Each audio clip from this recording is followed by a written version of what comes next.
Hey, I'm coming in, guys. How are you guys doing, man? Hey, Derek. Welcome to the stream. Hope you guys are well, happy, enjoying yourselves. I know that for us in Malaysia here right now, for parts million, COVID is setting all kinds of records. So I just had a couple of friends who are working, because apparently you can do outdoor exercises, right? So there's this gym that kindly went and put their facilities outside. So all their machines are outside, like well spread out. I saw a picture of it. And I was considering going there. And then the police came and they slapped a compound fine on the owner. And then they slapped compound fines on all the guys who are working out with masks on.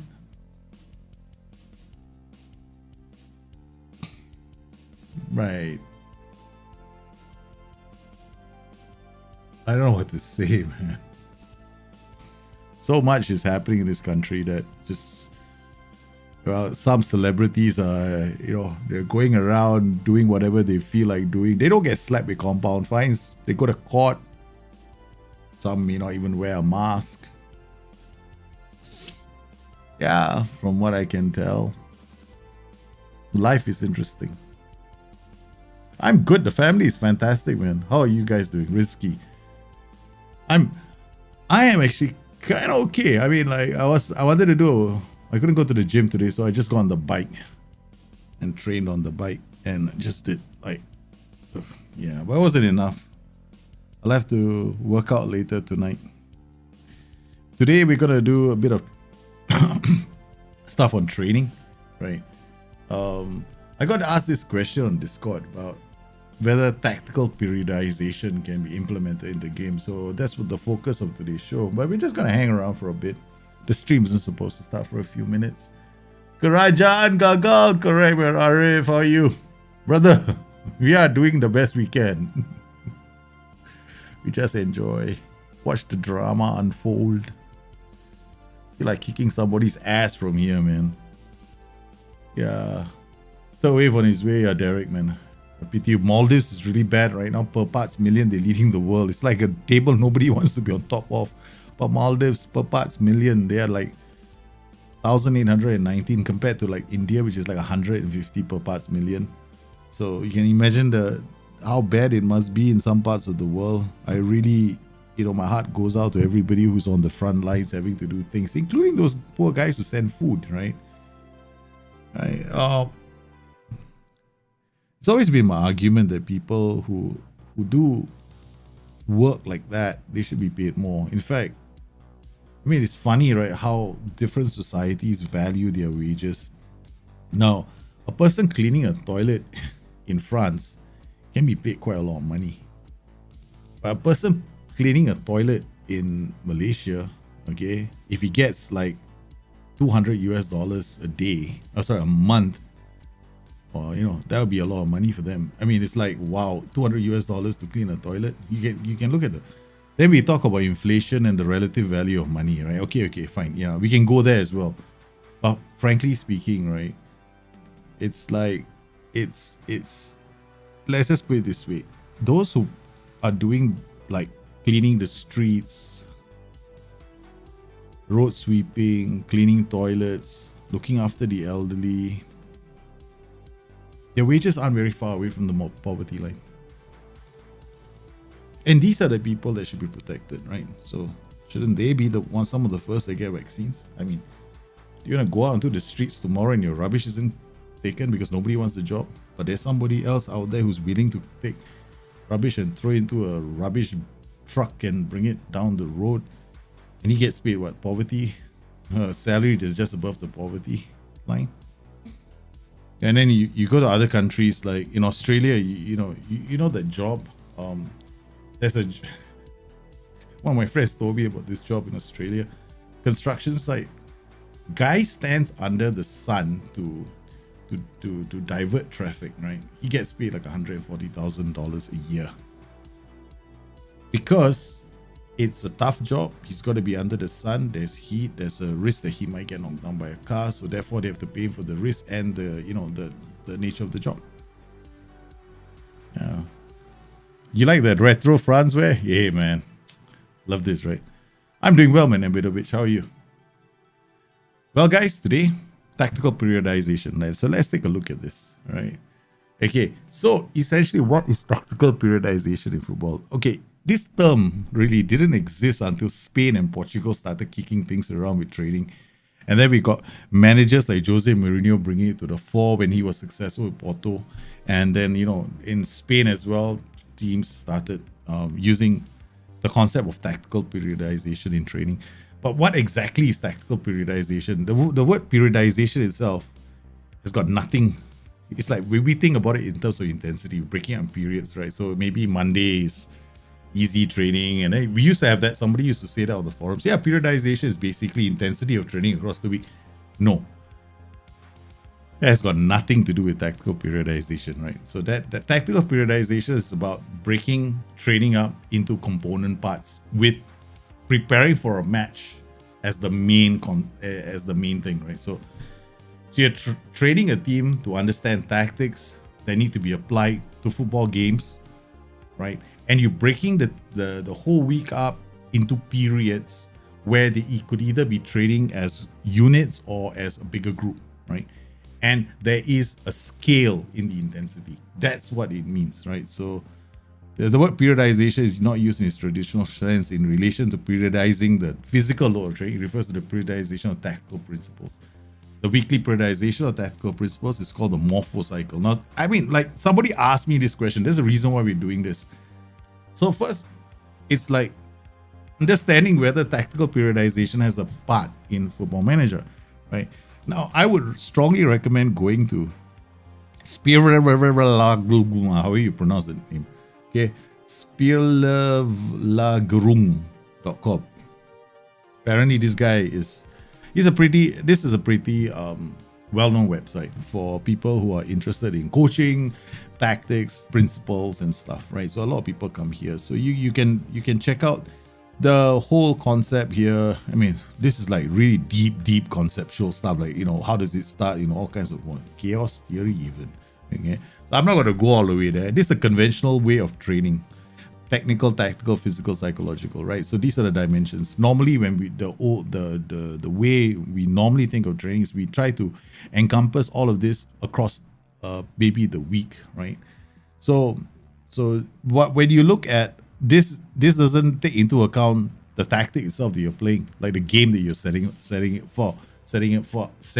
up for. So this is what I meant just now. So it's within the constraints of your entire tactic, right? The tactical system that you want to play, right? So I would recommend, if you are interested, to go to this website, blah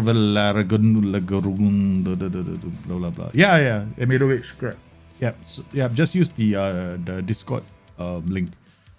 So this is everything here, right? So I'm not going to go through all this, right? You can get, if you guys are interested, just go off and read about it. So the concept is just the main principles. We just have to understand what the main principles are here. Okay, so you can either train in a big group, right? So within the frame of the tactic, right? So you're talking about large number training here. That we can see this. Usually train with large numbers. Okay, I'm just applying my intellect because I'm gonna say this much, right? I'm not a coach. I'm not a professional at this. I'm just going to somebody else who's much better. They've done work on this before, and they have. They sound like an authority figure. So I'm going to apply my intellect to try and do what I used to do in school, is just find out what the main context of that one paragraph is and just skip to the next. So that's what I'm doing. Train with large numbers here. Then this is intersectional, sectorial, group scale. So basically you got two kinds of training. You can train them as a group or train them as units, right? So they need to be trained during the teams leading up to the... So basically you're training them in the tactical principles leading up to the game. All right, so basically here, so in some matches you might be going, there's a game that we're playing this weekend. We need to play higher up the pitch, so we train for that game in mind. So that's what tactical periodization actually means, right? Next week we are playing against this team that are sitting back. So we need to go camping. Next week, we're playing against Inter Milan. They're going to be attacking us. So we're going to be playing with this tactic. So boys, we want you to train with this tactic in mind. Get it ready. That's a concept, right? Okay. So those are the concepts. Then we've got the sub principles, which is where you break everybody down into smaller little groups where they go and work on certain things. Like your attacking unit, right? In Football Manager terms, maybe you want your attacking unit to learn how to break down a defensive unit. Now that's a smaller group, right? So this is like broad-based. This is pretty broad-based, right? This is a group scale, right? So it's like you're planning the strategy based on the analysis of a specific opponent. Okay, the behavior of certain players in a group may change. Therefore, a new sub-principle needs to be trained. So essentially what it means is, okay, while this is the big group, here we talk about strategy. What are we going to do for the game? Then finally, here we are going to break it down into units, which is smaller units, like maybe the attacking unit has to do something against that defensive unit. Okay, so we break this down into the main principle, sub-principle, and sub-principle, which basically means, okay, this is the everybody train as a group. This is a strategy, and this is how we're going to break everything down into its parts. This is what you do, this is what you do, this is what you do. Okay, so this is basically what it means, right? Okay, so now we're going to jump straight into the Morpho cycle. The Morpho cycle is how do you periodize it, right? So how do you scale it? Okay, this assumes that you play the game on Sunday, right? So this is where we have to understand this. This is like this assumes one game a week and it plans accordingly. So first we have to understand the principle. Principle is to prepare for a game, right? Okay. So Tuesday is basically active recovery, which means that this is probably a great day to do the general principles strategy for the game, right? They are recovering, so you don't want it to be too intensive. You cover general principles for the game model, right? It doesn't mean that players should take it easy because it will be contrary to the principle specificity. Wow, man, seriously, this is too much information. I'm the kind of guy that goes too much information. I don't read it. Well, so I prefer the call.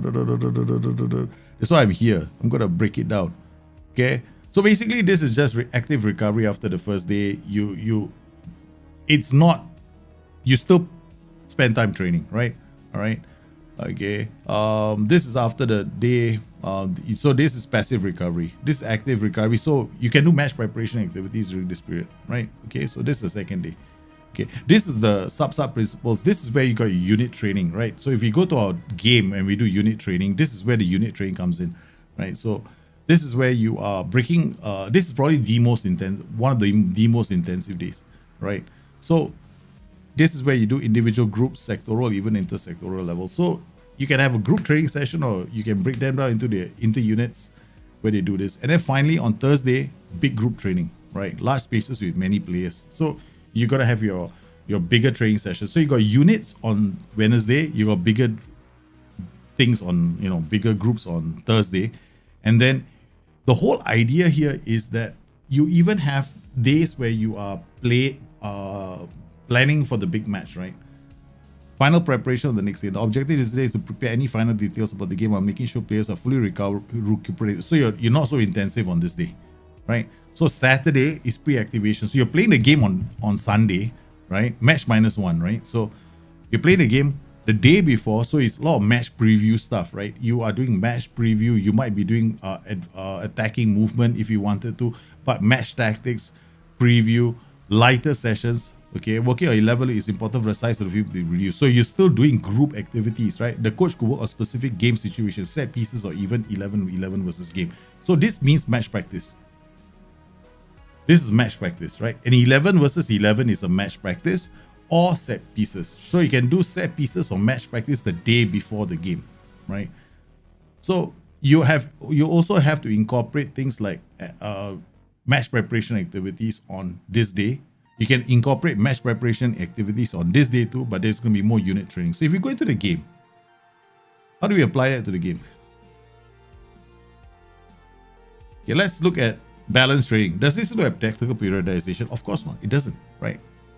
It doesn't. It's just a very balanced training schedule that works across the whole team. But this is more to get a team familiar with the principles, right? So there we go. Tactical familiarity. This is understanding the principles of the game, right? in terms of getting familiar with the tactic that we're going to be using, the tactic that we're using. Now come back here again. How do you apply this to tactical periodization? Here we go. So let's say assume this is our training, right? So where the hell is the training? There we go. So we are training this tactic this week for this against this team. That's what you're telling your team. All right. So how do we incorporate that periodization? This match preview. This is where you do it, right? So this is your focus on preparing for the next opposition, right? And all this is for the next opposition. This is all for next opposition. So this is where you plan your sessions around. So when you do tactical periodization in your training, there are two things you want to remember. Okay, you're going to include all this. You're going to include match preview and you're going to include match review. So here would be match review, right? So this is is part of the tactical periodization. The second thing you have to remember is that your training is going to be broken up in terms of what you're going to do during the week, right? So is it possible? But you have to remember, right? Can we do it in FM all the way? I don't think so, because we can apply the principles, but we can't apply the whole damn thing, right? There's no way. So this is the part of this is the whole portion of like tactical periodization, which is I got 11v11, right? But according to them, you do 11v11 here. You want to make sure that this is the light day. It goes in, but your more intensive days are Wednesday and Thursday, right? So you can do match practice, and then before in fact, according to them, you can do match practice here, match preview here, and then this can be set pieces. Right? This is set pieces before the big day, right? And then you got Wednesday and Thursday.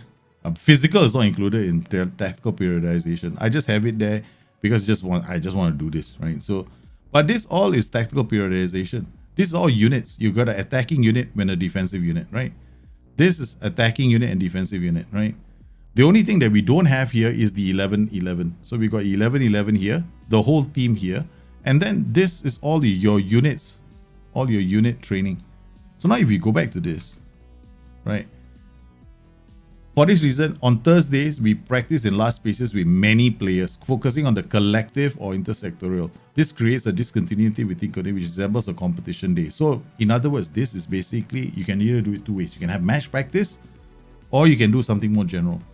The only thing that does 11 versus 11 or big group training is not this. So, you can incorporate this tactical, which is all the players, right? This big group training, or the other one is going to be match practice, which works on individual roles, right? Team cohesion, working closely together as a unit. So this is the reason why in Football Manager, we can actually implement 2 match practices during the week. Now, this is to answer the question I received from somebody about tactical periodization. Can it be implemented in the game? It can, to a certain extent, if you understand the principles. So the principles are, these are all your unit trainings, which can be done, right, with some intensity on once a week, twice a week. Here we go. This is one day with a dominant physical stimulus of speed, with a dominant physical component of strength. So you got strength and speed. So there is going to be some physical elements in your training. During this training, every exercise you have an elevated emphasis on speed and quickness. It is important to note when talking about speed, I'm talking about physical speed like speed of movement, but also mental speed, speed of thought and reaction speed. Exercise should have reduced spaces so players are forced to make faster decisions. Here, on this day, we count the sub-principles of the game. The physical stimulus on this day is strength, and for that reason, we reduce the spaces of the exercise and create exercises that are short in duration. The problem with all this is these parts we can't implement because there are too many sessions, right? So we have to, this is the strength portion, right? Because we are trying to reducing space, right? But in nowhere here does it say we're improving strength, right? So you're gonna have to try and like understand the concept itself. The idea here is that on certain days, you are trying to work on speed of thought, creating space, creating chances, that chance conversion. This is how I look at it, right? This is how I apply into the game myself. This is the only way I can think of to apply tactical periodization to the game. So basically what you want to do is you want to look at and try and understand the principles, because it has got to do with the game that you're playing. So the 3 things that you need to do first, you have to train the tactic you want to use for the match. 2, you have to have your match practice sessions, at least 2 a week. 3, you have to have match preparation activities. That covers your game model, the big picture. Then you need to break up your exercise training, because match practice covers the big group sessions. You knock that off. Then what do you have left? You only have the sub principles left. The sub principles is the unit versus unit kind of training, which is where this all comes in.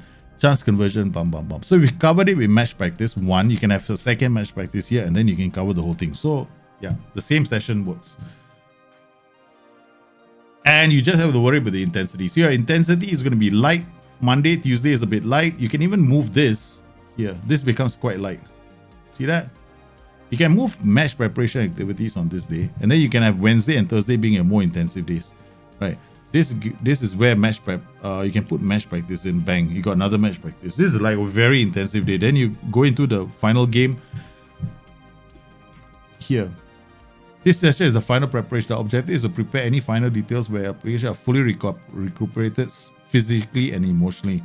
Specific game situations, set pieces, or even but the duration of the events need to be short with full recovery between. Problem is, we don't have that many sessions. We can't go in like, oh, I need 5 sessions. We don't have 5 sessions. So we have to be realistic here. Big game between a match, we need players to be recovered for the game, right? So we can't just push them so hard. So what I normally recommend is something like this.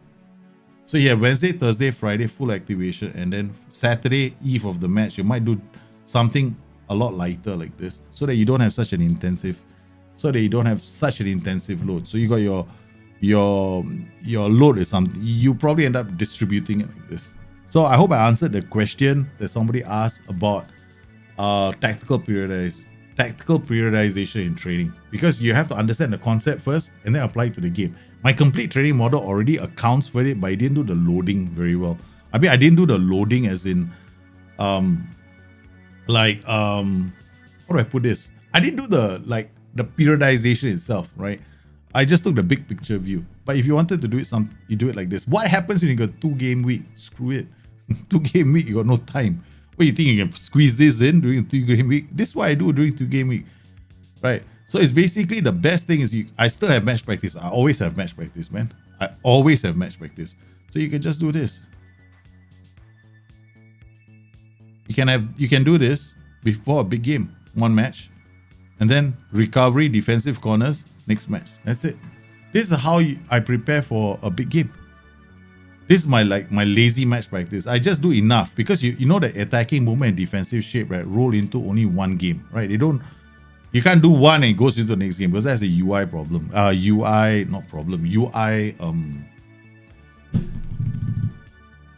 bug. So I hope I answered those questions. I just got 1 save, right? I just want to answer somebody's question about a save. How do you improve flair on your fullbacks? Oh, flair is something that you have to find the right training for them to improve. We'll get to that very, very soon. Flair is very straightforward. You have to find the role that improves flair. And then you choose that role for the wingback. And then you make sure that it's, the role, only a specific role. I don't know if wingback on support does it. Otherwise, you have to move him to a new training schedule. Wait a minute.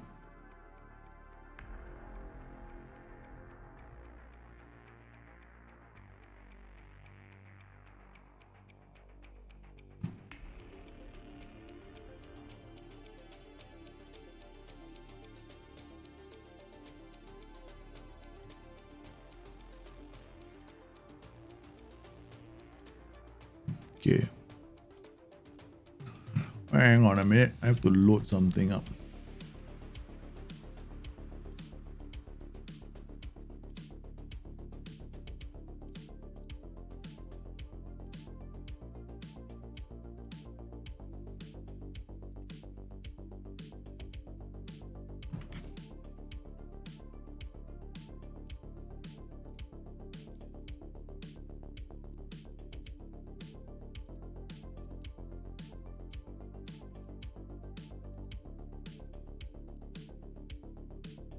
There's some tactics we didn't do last time.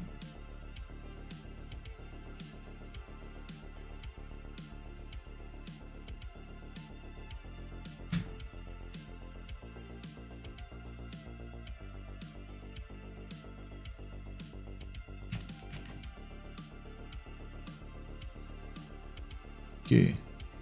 All right. Okay, we're gonna look at somebody else's save first before I get onto my own save.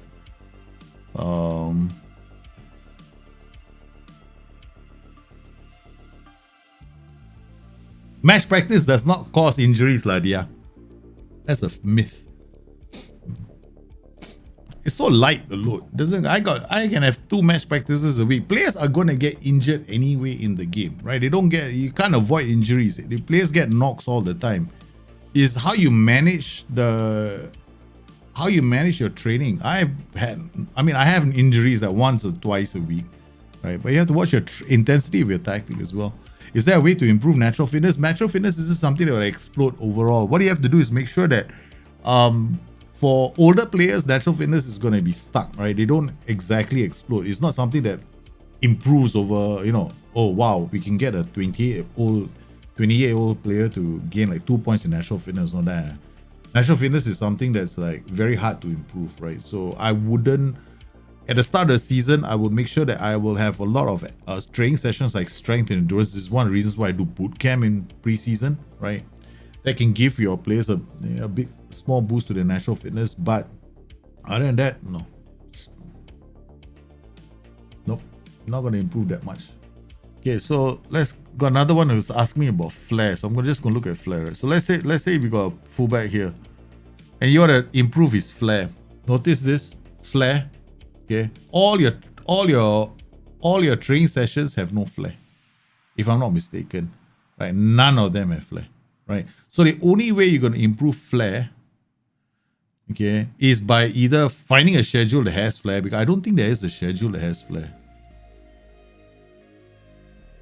Individual roles won't give you flare, doesn't give you flare. There's one probably might. If that doesn't, then too bad, man. You don't know flare. There. Attacking, but this is only for the attacking unit, right? So the only thing that gives them flare, and then there's one more as well: defend from the back, or is it play from the back? Sorry, attacking. Where the heck is it, man? Is it play from the back? Play from the side. Yeah, play from the back. There we go. This is a session that will improve their flare. See, like I have my complete training program has play from the back. This is the only one that improves flare as a team for fullbacks. So you have to incorporate this in your training schedule. But there's no individual role training that improves flare. So if you have removed this, then you're not going to get flare.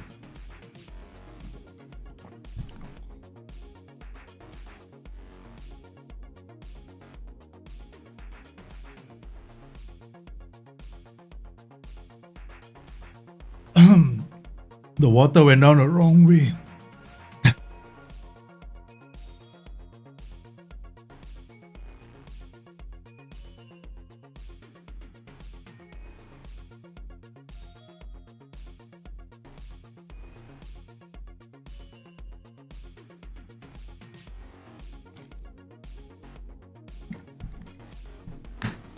You have to, Kabir, it's also that, I think, let me check it.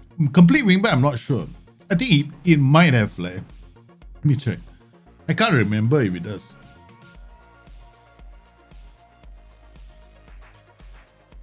Let me see if complete wingback has flare. Yeah, it has flare. So what you have to do is you have to train him as a complete wingback and then have that play from the back. That's the only way flare can go up. So you're doubling up on that. And then I think there's one specific training session, additional focus as well. Let me see if there's one additional focus. Is there an additional focus for him? I'm not sure if there's an additional focus for flare. I know passing, vision, and decisions from here. No. Yeah. The only way is to give him complete wingback support training as well as having play from the back as a team training session. Man, the gyms are closed, man. I had to hit the road. Yeah, I had to go biking. Just very disappointed. Gyms got closed again. One moment the gyms are open, the next moment they are closed. So you are playing a 4-2-4 inverted winger, wing back attack, wing back attack. That is bold, man. This is so bold. It's a very attacking tactic. I mean,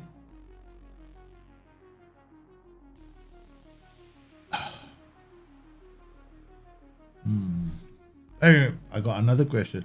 I used the Moneyball principle to sign Danny Ings from Bakase, but so far while the team has done well, his numbers are awful. Maybe his role, change his role. It could be how you're using him. That's the only way I think it can be helped. Because usually when a striker is not performing well, it's generally you have to look at other numbers. Like, are his numbers low, or is it a tactic that's not really playing to his strengths? Yeah, I think if you go in a 4-2-4 like that, right, you gotta be very aggressive, right? You're gonna have to be like, wing back on attack. You could suffer on the transition. I'd probably go wing back on support, make it a bit more fluid. Yeah, you're probably gonna be playing like maximum pressing or close to it. Something like this, right? Hitting an early cross, inverted wingers going in, DPM. You gotta ask these guys to take more risk. No. You gotta remove all this. No. You may have to go tackle harder for this guy, but you can't ask him to move into the channels. If you ask him to move into the channels, you lose all defense. You lose all integrity in the center. This is a place that you can't afford to mess things up. This is a place where you want these players. Don't even ask him to stay wider. You want these players to hold their positions, mark tighter, tackle harder if they have to.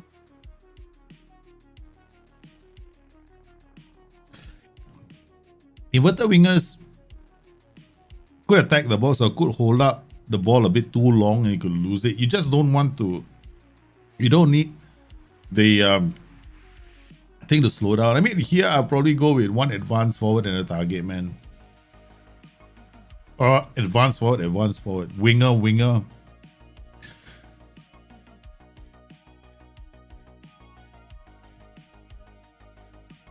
I would remove stay on feet. Probably playing on an extremely high tempo. You don't need, something like this. Now the question is what to do with this guy. Stay wider, I would remove it. Close down more. We can use this max. You can actually max it out. Right? Okay. Stay wider, I would remove it. More direct passes, I would remove it. These guys will go in. I mean, if you are nervous about this, then just drop it here. Because what we want is these guys closing down more. Sit narrower. What you want is these guys mopping up the ball, right? I'm tempted to go complete wingback on support. 2 complete wingbacks on support, playing this tactic.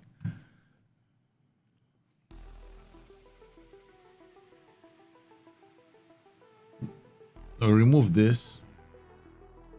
I'll play like this. Something like this, right? A 4-2-4. This is very fluid. I'm positive. Let's just see how it does. That's how I set it up, man. If you're the Mane's Revenge, is it here? Is this Mane's Revenge? AF, yeah, it is Mane's Revenge. Right. Bit of ball, okay. Yeah, fullback attack. You could leave it like this as well. This is quite aggressive as well. Mane's Revenge still works Mane's Revenge still works on FM21, man. But this is different, right? So I just want to see how this thing does. Do we have time marking on? Yeah, we have, right? Okay. Counter. Hard tackling. Yeah, I'll have hard tack get stuck in as well. Let's see what happens. I could be completely wrong, but I would be playing it like that. Sit narrow, close down more. Target man, roam from position. Okay. Complete wing back, cross him, target man. Ball playing defender. Ball.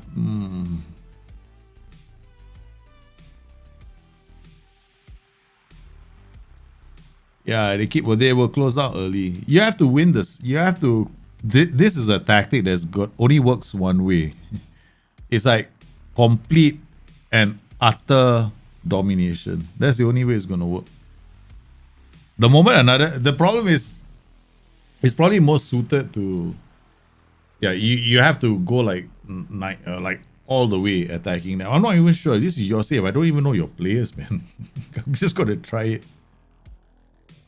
Yeah, they're flaring up again. They're flaring up everywhere, man, Peter. They're flaring up everywhere. Right? It's crazy. I mean, like Denmark as well, his numbers are going up. Ukraine numbers are going up. Maldives is like crazy, man, right now in the Maldives. Yeah, it's bad enough here that people have to start putting, creating temporary areas to place the dead. And they've actually have to now do triage, medical triage, right? Deciding who lives and dies. The guy comes into the hospital, they look at the guy, guys, there's no way he's gonna survive, so we just put him there, wait for him to die. Okay, next guy in. That's basically what's happening. Yeah, fluid. Yeah, I know it's fun on. Peter, you should get involved in the evenings when we are free. I'll contact you later. Because we have, I created, I think there was one day I made a very fluid tactic, right? And I was playing it. So it was just so much fun. We were playing a cautious, very fluid. So let's just find out what happens, right? If I drop, okay, we'll find out what happens if we drop into cautious here. I think you are, what, Leipzig? Okay. I like Poulsen as a target man. He's very, first shot on goal. We hit the post, man. Okay, what else I get? Okay, I'm gonna do something different here as well. Okay, we're gonna do this. We're gonna drop, and then we're going to add focus play. I don't know if this is a good idea, but it might give the wing backs. It will definitely pull those our central midfielders out of position. 100%. Okay, we could have a problem with that, right? So we have to pay attention. So if I was playing your 4-2-4, this is exactly how I'd set it up, right? Because we want the pressure to be on them all the way, which is the reason why I didn't want to. I don't want your what's those two central midfielders running all over the place. This is set piece control, man. Something is wrong with the set piece instructions. Kingsley Coman, Angelino. I mean, these two are short players. They're fighting with each other over there. You can see, right? Did you see the little animation there? That was pretty cool. Look at that. Go watch what happened here, right? Just watch this. Okay. Watch what they do. They're having a little funk. They are little brats. They're funking it up. Okay, look at what it does, right? Okay, look, watch here. Bam! Did you see that? Yeah, get out of my. They actually jostled in the box. He scared the living daylights out of Angelino. Bought himself some space, man, with some physical stuff inside the box. That's impressive. Right. I don't know which team are we? We are Leipzig. Okay, so Angelino just got bullied off the ball, man. Yeah, his strength is 9. No wonder. Yeah, and then we got Kingsley Coman, who's not very strong himself, but he's aggressive. 15. He put it there, man, for the other guy. That was nice. I like that. So our Angelino just got, we had a good goal, but the set piece, that's the only thing that didn't look so good. 0.8 shots per 90 and a shot target ratio of 38. Which shot target ratio of 38? Shots on target 38%. That's like he hits 1 in what? 3 shots? 4? Almost 4? Okay, there we go. And go we go. The only thing I don't like is inverted wingers in this setup. Only thing I didn't like. Okay, but because you want to use inverted wingers, I figured there's too much work to go and change winger, right? So we went down and we changed it to complete wing backs instead. Because in order of priority, which are the roles I like for fullbacks, right? Right at the top is fullback, right? This is my first choice. Yeah, we're not talking about inverted wingbacks, right? They are a different breed. Okay. Then the second choice will be complete wingback. The third choice is actually wingback. So I will never choose wingback unless if I have to choose a wingback or somebody, I'll just go complete wingback. Because complete wingbacks, right? They kind of have a bit more. I don't know. They have roam from positions, so sometimes they can cut inside as well. So I think we are playing sit narrow right now at the moment, right? The other thing you can do with a setup like that is do something like this, right? You can ask them to sit narrow. I don't think we can with complete wingback. So now we can't tell them to sit narrow. It's not in the role. But you can do this with wingbacks, right? So you go swing back. And we go to the wingback. Let's find out what happens with that sit narrow, right? Just for the fun of it. Let's just see what happens, right? You gotta see something else. You know those diagonal balls that come in? Okay. We gotta change the tactic to this width now. Oh man. I thought we conceded a goal. There's another way they might intercept. I was gonna save it for the Mourinho escapades that I'm doing right now. Because with my Mourinho system, right? Roma are top of the table, undefeated. They along with Milan, who was also undefeated, and we got Sassuolo there as well. Wow, this is like real life. Francesco Caputo, one of my heroes in Serie A, is playing quite well. And what we did was, we have like a strategy, like a 4-3-3, a 4-2-3-1, and a 4-3-1-2. We start games with a 4-3-1-2, depending what the opposition is playing. And if I find that they're going down the flanks a bit too much, right? I might switch to a 4-2-3-1. Then we have matches where I want to apply pressure on the back line, right? So I might choose, or I want to apply pressure to the center of the pitch. So I'm going to have a show dedicated to talking about the changes I made during some of these matches. What the hell is wrong with this guy? Who's this guy? Your defender. We just put him in. I don't know whether he's any good or not. Okay. So, yeah, you can see. This is what I wanted to show you guys. Remember what I just did? What did I just do? I went to the tactics page, right? I dropped this width to standard, but I went to this guy and told him to sit narrow. What does that do to a tactic? Watch this. Hey, no. We're not discarding anything. I just want to show people something. Why do you have to be such an idiot? Okay, watch this, right?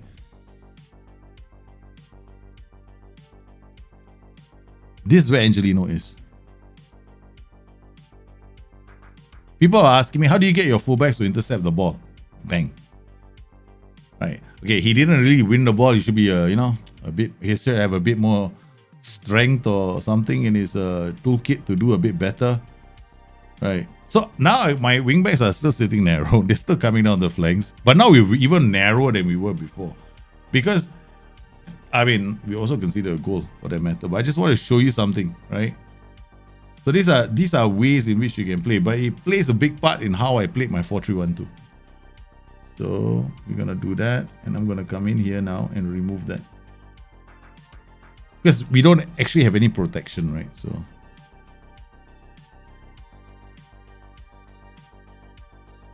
So it's in some setups, right? If let's say you're playing a 4-4-2 diamond, it's got big implications for the diamond. Very, very big implications. Because sometimes people set up their diamonds. It's kind of interesting the way they set it up. I've seen some tactics that have been sent to me with the diamond. I need to fix the diamond.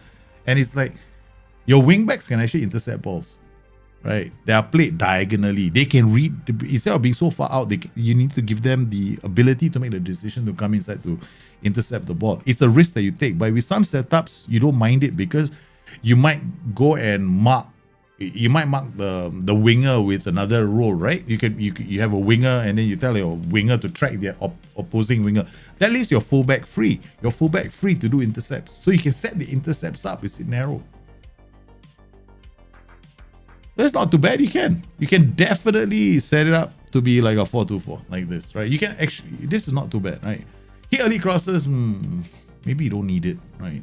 You don't need it.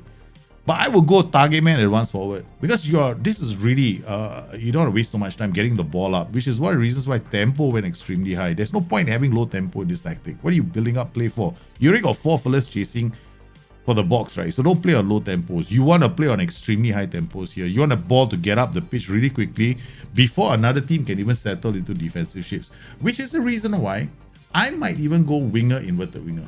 Because then you have a slightly different dimension. Instead of this guy, this guy sometimes wants to funk up the thing a bit more by moving inside, looking for opportunity. You put one winger here, the winger is going to look up, see a player in space, he's going to play the ball straight away.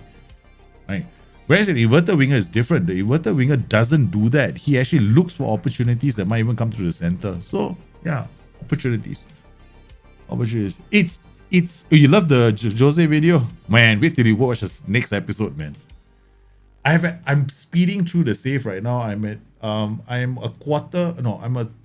third my way through the season already. So I intend to finish the season hopefully by tonight. Right, my first season. I started it yesterday. Then with kids and all, wife, kids, and COVID. Now that everybody's back home again. Daddy. My son actually came to my bed this morning, right? Okay. My son came to my bed with his cars and he shouted at me while I was sleeping to move so he can put the cars on the bed and play his speed racer. Then he's like, Daddy, move. I'm like, dude, you didn't want to wake me up. You wanted me to move so you can play cars on my bed. Yeah, okay, let's look at your trading, right? Individual trading. Now, individual trading in this game, Football Manager, don't overcomplicate the situation. I mean, like, when it comes to individual trading, okay. Okay, whoa. That's a heck of a lot of trades, man. Have you seen any of my saves on the stream? Do you see so many? I'm like, trades, yeah, I sign them. But arrives late in opponent's area is a very good trade for strikers. Like this white players, right? I get what you're trying to do. So you're going to a 4-2-4. You can play a 4-3-1-2. That's fine. What's your problem, man, with trading? I sold players and signed players, but not sure about their trades. Trades is okay. Trades. When you put a lot of trades on a player, I like to have a tactic first, then decide trades, right? So I like a certain style of play. My style of play is predicated on switching. So when I give players trades, it's predicated on the style that I have. All my tactics will follow a certain style, which is switching play, right? Players coming in unmarked in wider areas. That's what I love, right? So I love to get blindside runs in the game. And to get blindside runs in the game, I always gets into opposition area or likes to beat the offside trap, especially for the guys on the flanks. There's a risk that they might get caught offside, but that's where my team training session comes into play, like anticipation, concentration. These are important elements of the whole training program, right? So in a week, they focus on that, right? So here, in yours, okay, like here, Rodrigo De Paul, my goodness, man, the story I have for this guy, for you guys. I tried to sign him for my Roma save, right? I really, really tried to sign Rodrigo De Paul for my Roma save, okay? This guy refused to come. I even offered him £150,000 per week. He is like the playmaker for me, right? Okay. He went to Manchester City for £78,000 per week. So apparently I'm not Mourinho enough for him. Okay. So let's look at this, right? You've got a lot of these traits, right? You always have a tactic in mind, right? So our style. Don't worry too much about like, yeah. Traits are really easy to learn in this game. Like it's so easy, right? It beggars belief right now how easy it is. Okay.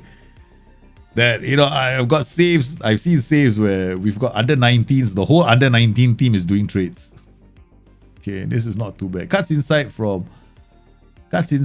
Okay. Cuts inside is not necessarily a must-have, right? It helps, especially, I'll tell you why. If you have like a right-footed player, okay, this guy is, he might be decent. He can play both positions, right? So what you want is an option. So when you swap him, he gives you a different style of football. Okay, he's got finishing and composure. There's some possibility he can also learn other traits. Like he's got cuts up from the wing, and then he might even be able to teach him gets into opposition area. He's got acceleration, likes to beat the offside trap. Okay, now if I were to train this guy for the future, right? Likes to beat offside trap, I gotta get his anticipation up, his concentration up, right? So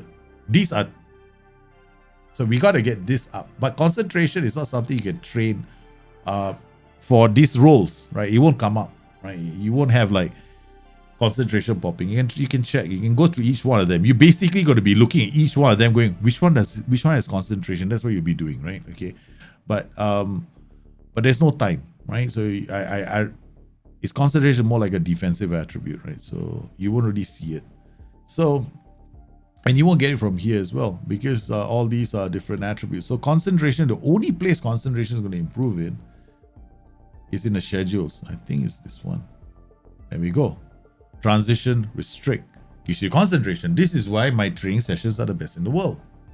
Okay, because they cover every single situation I find myself in. Okay, so I want to have fullback. I want to have my inverted wingers beating offside traps. Attacking concentration, right? So I got transition, restrict, transition, restrict, transition, restrict. I'll have 3 or 4 just to get this bloody attribute up. Okay, so that they always know, because the reason, okay, in this game, one attribute does not equal offside trap. It's a combination of attributes. That's what SI have been telling us for the last couple of years, and I've been saying the same thing, right? It's not one attribute, it's always a combination. So you got to improve the combination in order to be able to get those blindside runs. Okay, so this is what you're going to end up doing. So for this player, so it's a broad-based strategy, right? For this one player. But it's one player, just one player alone. So for the future, if I wanted to trade him and I wanted to, get him to be a player that I can use in my tactic, that's what he brings to the table. Okay, so I'll improve his finishing. He's definitely going to be a goal scorer. He's going to learn gets into opposition area 100%, because I want him to. He's probably got most of it already, right? That's how you decide on traits, like, and if you go to this player, let's go to the main team, right? So the main team has got this guy, arrives late in opponents here. Now the question you gotta ask yourself is, how does this fit into your tactic? If you're playing him here and he arrives late or opponent's area, then he's got long shots, because arrives late requires finishing and long shots. So I say this is not too bad, but he's gonna score you a lot of goals. But then you could unbalance your tactic, right? If you're playing like if you're playing this and you have him learn arrives late opponent's area, then he's always going to go, hey, I want to score goals now. He better score goals. Otherwise, he's going to give it up. So for some traits, it's great in these positions. Like you're playing a 4-2-3-1. So if you were to play the 4-2-3-1 like this, and he arrives late in the opponent's area playing a support duty, then it's nice, right? Which is sometimes you can even go, okay, I want drops deep to get the ball, comes deep to get the ball, and arrives late in opposition area, which you can train one player to learn. He can learn both. So you can have him dropping in, creating that 3-man midfield is so hard to break, which is the case with Mane's Revenge, and then it pops up into the box. So that's how you decide on a player. Like this player's got gets forward whenever possible. Okay, you've given him this training, gets forward whenever possible. Okay, did he require off the ball? This trait, is it very important? No, not very important, because you can get it from a duty. Okay. Now, if he's got very good off the ball, he'll still get forward whenever possible. But this encourages him to attack space in case there's a role in front of him that's already attacking space in front of him. So here, if we go back to him, this is how you decide what roles to teach players. Okay, or rather the trait. So you've got this guy here. How do you at the end of the day, how are you going to use him? Are you gonna use him here? If you plan to use him, it gets forward whenever possible. Like okay, right, this role is going to get forward whenever possible anyway. So it's not something that he needs to learn. If he's playing here, gets forward whenever possible. Then that's a different story, right? Because then you could use him in a role like a Carrillo, and then he can teach him gets into opposition area because he's got finishing composure. Then he becomes a very annoying Carrillo because he doesn't go into his own box, but he'll try and score goals. So instead of getting a box-to-box player, you get a one-box player. In Football Manager. How cool is that, man? You get a one-box player. He gets into the opposition area to score. He will remind me a lot of Frank Lampard, right? Who love to get to the edge of the area and shoot from the edge of the area. But you don't see him getting into the defensive area. He gets into the defensive third, but you don't see him defending inside the box. So a trade is about your own imagination, right? It's like there's no right or wrong trade. It's about how you want to use the player with the attributes that he has.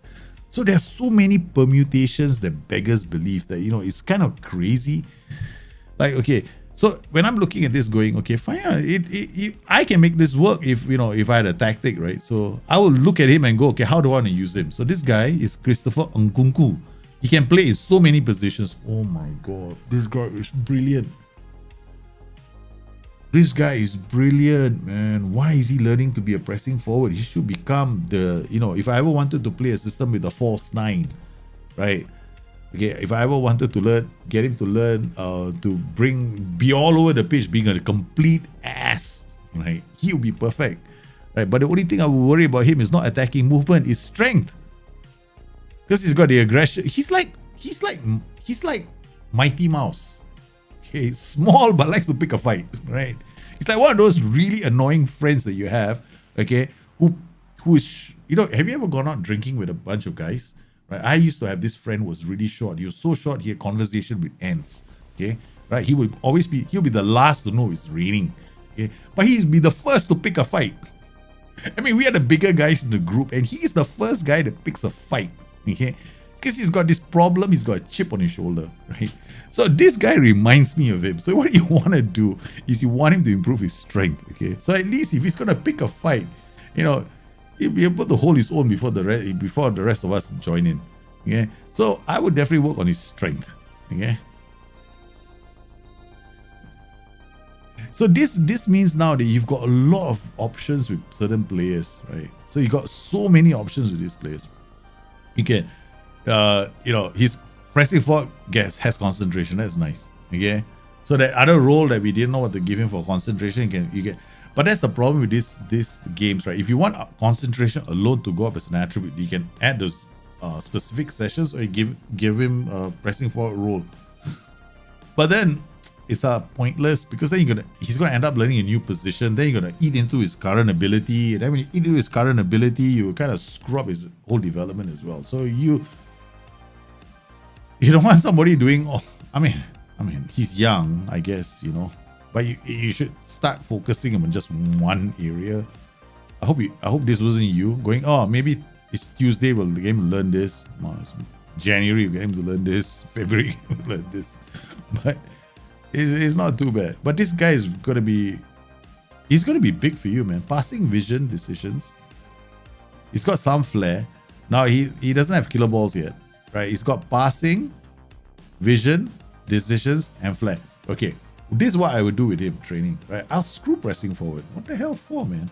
Okay, all right, we'll give him something that's got very flair based. I know Mazzala definitely gives you flair, because we want killer balls on him, right? So since you can learn all these positions, you just go down to midfielder center, go to Mazzala on attack. Okay, done. I'll drop him all the way back to Mazzala, since he's already got so many roles. We want the flair component up to 15. Once he gets to 15, he's got killer balls. Plays 1-2, likes to try to beat the offside trap. I mean, if you want him to be a finisher, that is, if it's 11 finishing and 13 composure, or you want him to be a creator, I see F9 all the way. I see Trequartista. I see a guy who can create chances for everybody else in the team, but he's going to pick fights for everybody else. So yeah, you could do that. So that's one option. I mean, for him, is how you fit him into your system. Like striker, 11 finishing, 13 composure, not that fantastic, right? But as a playmaking final third player, he's got a lot of potential. Like, I wouldn't bother with this. I'll cancel this straight away. Likes to beat offside trap. Forget it. How many players you want learning likes to beat offside trap? Don't bother. That guy is even better in other roles. Yes, Yusuf Poulsen. I like this target man. It's one of my favorite target men in the game. Very, very good target man. Knocks ball past opponent. Okay. Okay, this is where there are two traits that are going to be a slight problem. Okay, you've got knocks ball past opponent and you want him to beat the offside trap. Now, knocks ball past opponent means that he's going to try and beat players with acceleration, right? So he's always going to try and beat players with acceleration, but he's not going to be able to pass the ball. His passing vision and decisions not very good, which is actually Yusuf Poulsen in real life. He's very good in the air, but he can't be very far away from his friends, right? So knocks ball past opponent just gives him time and space to find somebody. And so when you want to play Yusuf Poulsen, he's got to be playing with another. So he's with another attack duty, or he's playing target man on attack, or he's playing as a poacher, right? Play in the box. That's all. I wouldn't play him in any other role. I mean, pressing forward, maybe, keep him inside, but his finishing and composure is useless, right? So tries to break offside trap. Well, if he breaks the offside trap, you want him to go one-on-one with the keeper and try and score a goal? Looks for pass rather than that, so he's not going to be there. So he tries to break offside trap. There's no point, right? So I wouldn't bother with this. Okay, so yeah, so I would remove this training. Doesn't need this. Not going to add anything to his game, in my humble opinion. Dominic Skobosh, you got some nice players, man. This guy is also another good player. Okay. Again, plenty of potential. He can still be realized. Tries killer balls, two for pass, tries long range passes. This is a passing, vision, decisions, flair. You got the beautiful runs with ball through center. Now, why would you want him to run with the ball through? He's got dribbling of 13. Agility and balance of 13 and 12. And he managed to get him to learn this. You see, the thing is, when he runs with ball through, he's going to try and dribble players. But his dribbling is only 13, right? There's a strong possibility he might lose the ball. Right? So, but he's off the ball is okay. So I would remove this as well. Tries long range pass, tries tricks, tries killer balls.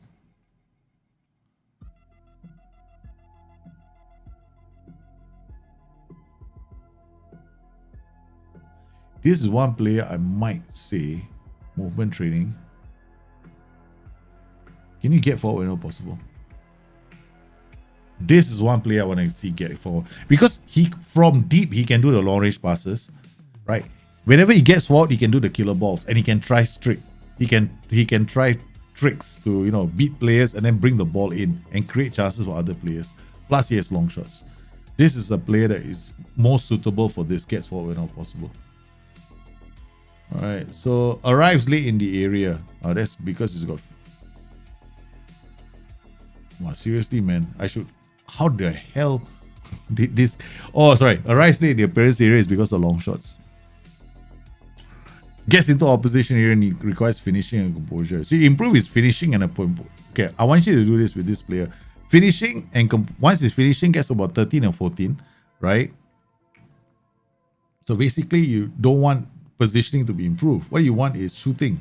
Okay, work on his finishing and his long shots. Arrives in your opponent's area coupled with long shots. He's gonna crack it from outside the box. Once his finishing is up to 13, which is very possible because he's also very young. You get him to learn, gets into opposition area. Then he becomes a player that is gonna shoot from the box, and he's also gonna get into the box and try and score. Right, so you get a nice box. You can get a nice box-to-box midfielder. Okay, what about Huang Hee-chan?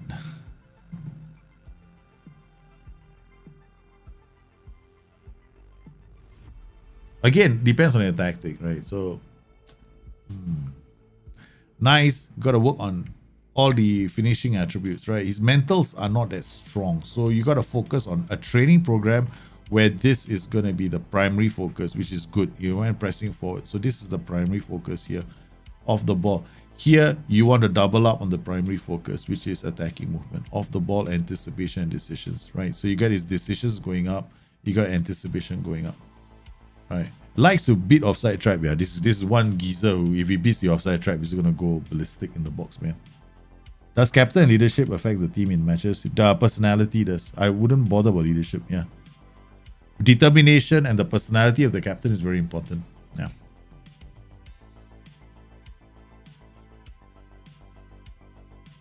Does your boys watch Paw Patrol? Oh man, Puppy Power. My goodness. Yeah, Paw Patrol. They used, my older one grew up with Paw Patrol. So Paw Patrol. Now they watch Pocoyo, Paw Patrol. Yeah. But Paw Patrol not so much now. They've gone off they weaned off Paw Patrol. They're weaning off Pocoyo. Now they're watching Transformers. Like a lot of Transformers cartoons. Because they got all these toys in the house. I got them all these blocks, right? To construct things in the house. So now all they're doing is making robots and rockets. Yeah. And they have robot fights in the house with blocks. Go figure. Children. When do you choose arrive late, trade over, gets into opposition here? You don't, doesn't matter, right? For me, I don't choose one over the other. I try to get both on a player. Because arrives late in opposition area is for players who have got long shots, right?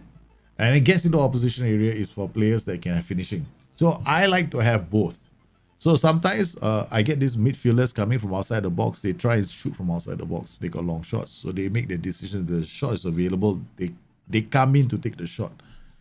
And then we have arrives, gets into opposition area. So we're building chances, and there is a pack defense. Sometimes you see the players getting into the opposition area to pull defenders to them, and that's what get into opposition area does, because they become another goal scorer. You remember the swarming effect I have with some of my tactics where I get 5 or 6 players surging into the box? There's usually 1 or 2 players that we get into opposition area. And it's very, very nice with fluid. Like, okay, this is where I know people look at labels and they go worried. But you don't have to be very worried about labels, because when I say fluid, it literally means I got a lot of support duties. That's it, right? So, okay, so let's see your squad. Your squad is basically most of them move into channels. Why would you want somebody to learn move into channels? Okay, you know why? Because when you're attacking, you want this play in this position or this position. But if he's already playing as a winger, he's already gonna be playing in those channels.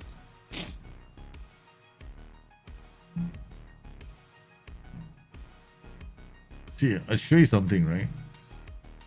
Okay, go to this tactic. Give this player a winger role, right? Winger attack. Do you see move into channels anywhere? Change him to inverted winger on attack. Inside for, do you see move into channels, right? Because they're moving, they're already in the channels. Except for target man, right? Because the target man will drop. He is the only role that you can choose to go in that area. Right? They go inverted winger. See, all of them are operating in the channel. So if you're already playing a winger or inverted winger on attack, this move into channels, no point. They're gonna be doing it anyway. So why waste valuable? Because you're eating into something, right? This game is not about how many traits can I give a player. It's about what traits do you need. You don't have to give them all the traits in the world. Sometimes if you give a player too many traits, trust me, you saw the experiment we did with one Diego Almada. I gave him 7 traits and I had to sell him quickly because half the time I didn't know what I was going to do next. So play shots, plays 1-2, slides, switch ball here. This player, let's see what he can do, right? Technical.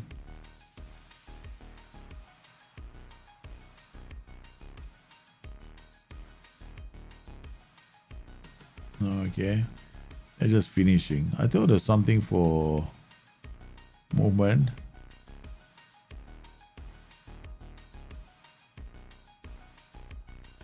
Got inside from both wings. Now that is useful.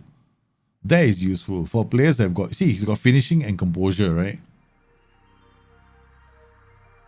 So I would give him. Got inside. Hey, shit. What was that? I just gave him something. I don't even know what I gave him. Comes deep to get the ball. No. Comes deep to get the ball can be fun for a player here if you have a Mazzala attacking this way. So he comes deep to get the ball, receives the ball. Another row is attacking in front of him. We don't want to come deep to get the ball. So easy to teach this guy traits. Oh, we lost one fella to give trades. Oh man. What was it? I wanted him to do something. Not with shit. This one. I'm not sure it's a good finishing. Oh man, we gotta get his finishing up. Right. Get his finishing up. Because it's not far away. I thought his finishing was enough. 13. Yes, one more point. You get 14, you can teach him. You can teach him that trait. Which is something I've just forgotten what that trait was. I've forgotten what that trait was. I wish they would tell us what the trait is here. Can't remember what that trait was. Yeah, because I want his finishing to go up. So again, my idea is to get him inside the box to try to score. Cut inside from the wings. That's the one. Because he's about to get finishing, right? His anticipation has to go up. Right. He's got flair. He knows what to do. He knows what to do. Right. He can unlock a defense. So all I need him to do is move into channels a lot more. So sorry, cut inside whenever possible. Because then when you play him cut inside, you all have to do is look at his tactics. Is he fairly strong, very strong? You can play him on both flanks, man. He'll cut inside. Boom, boom, boom, boom, boom, boom, boom. So you can play him as a winger, you can play him as an inside forward, you can play him as an inverted winger, he'll always cut inside. Right, so he can become a goal scorer for you. So those are the various ways in which you can do it. Right, your tactic, we've done it, right? So I'm going to go and load my game. Sporting preseason. Let's go back to my training, man. This to upload on Bustthenet Gaming. For live streams, no. Live streams is all here now. Bustthenet Gaming is for shorter videos right now. I do. But all my live streams are now here. So if you want, because it's easier that way, I keep my live streams separate from my content, shorter content, because I want to do shorter content. Otherwise, we flood the whole show with short, like live streams and shorter content. Like it's a bit confusing, even for me. Now, what am I supposed to do here? Red Pharaoh, okay. Really? We stopped playing Red Pharaoh for some reason. Why?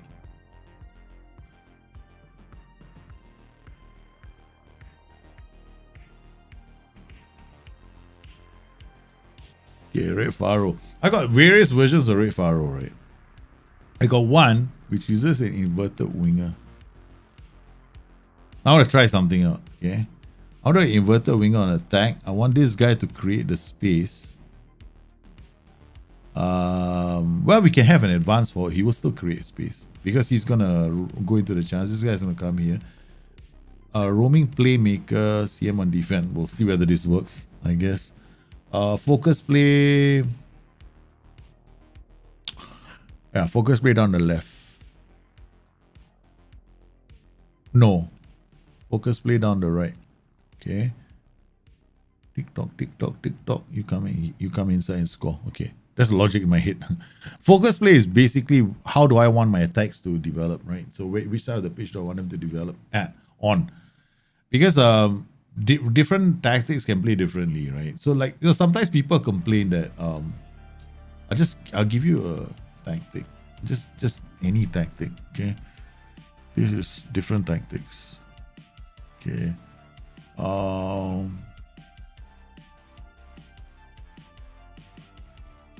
think I'll just pop in this Milan Mourinho, okay? All right, so we got a 4-3-1-2. Hey, Milan Mourinho. First time you're seeing this tactic, right? Okay. I want my crosses to happen all the time. What do? Focus play down the left and focus play down the right. That's it. Mendes asked to... I had a chat with Nuno Mendes. The player like discuss improve contract. Oh my God, you don't want to leave anymore? Oh yes, please, Mendes, come here. I'll give you whatever you want. Yes, yes, yes. Because he's been screaming to leave the club. The Manchester United after him, right? I'll give you a big prayer, Rice. What the hell? I'll just give you suggest promises. Shut up and take it. You're my star player. No. No minimum fee release clause. Maybe if I put in 100 million, then he's gonna say no, right? So okay.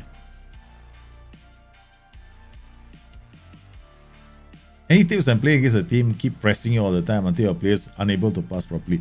Okay, depends on the formation, right? So I had a match I was just playing this match where the opposition was playing a 4-3-3 against me, and they were pressing me all the way, right? I couldn't get the ball out. I mean, I wanted to win this game. So what I did was to switch to another. I have another formation. I've got a family, right? Like in the Mourinho series, shit. Okay, let's just save this. Just go to the Mourinho save. Okay, guys. To answer the question, I have to show you something. Okay, let's see if I can get it from Dropbox.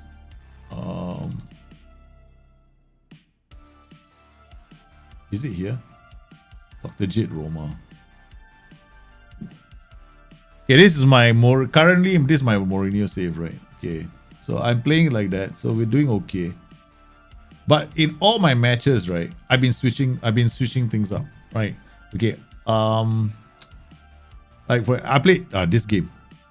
This game is one very good example. Okay, they played a 4-4-2, and I decided this is the tactic I finished with. I started with a different tactic. I started with a 4-3-1-2, but I had so much trouble building up play because they kept going down my flanks all the way, and I couldn't get the ball. I was under so much pressure. So what I did was I switched to this. So I put a lot of pressure back onto their fullbacks, and then their 4-4-2 stopped performing, and we managed to score 2 goals as a result because I fell 1 goal behind early to Chiesa, right? So we had to come back, and once I changed my tactics, we came back. So we were able to beat them. But what it means that is sometimes what you end up doing is you end up having a set of tactics. Like a Mourinho. This is the reason why the next show that I'm going to do is more talking about the tactical landscape. Like, for example, most coaches in real life don't play one tactic. They have like plan A, plan B, plan C, right? So Mourinho is one of those coaches who has a plan A, plan B, plan C. So his plan A is always like something like this, which is a diamond, right?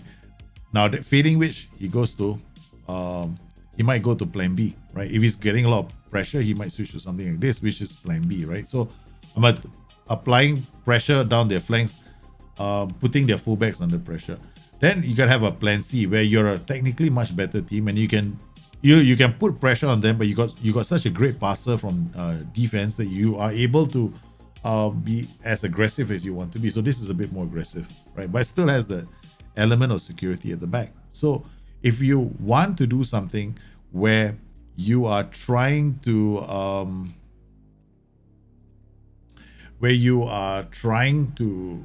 switch things up, you need to switch things up. If you're having pressure building up play, you need to look at your own tactic as well, see whether it gives you any options. Like some tactics, like a 4-3-3 is different, right? You can apply pressure on another team, but how do you want to play the tactic? So it depends on how good you are at reading the game.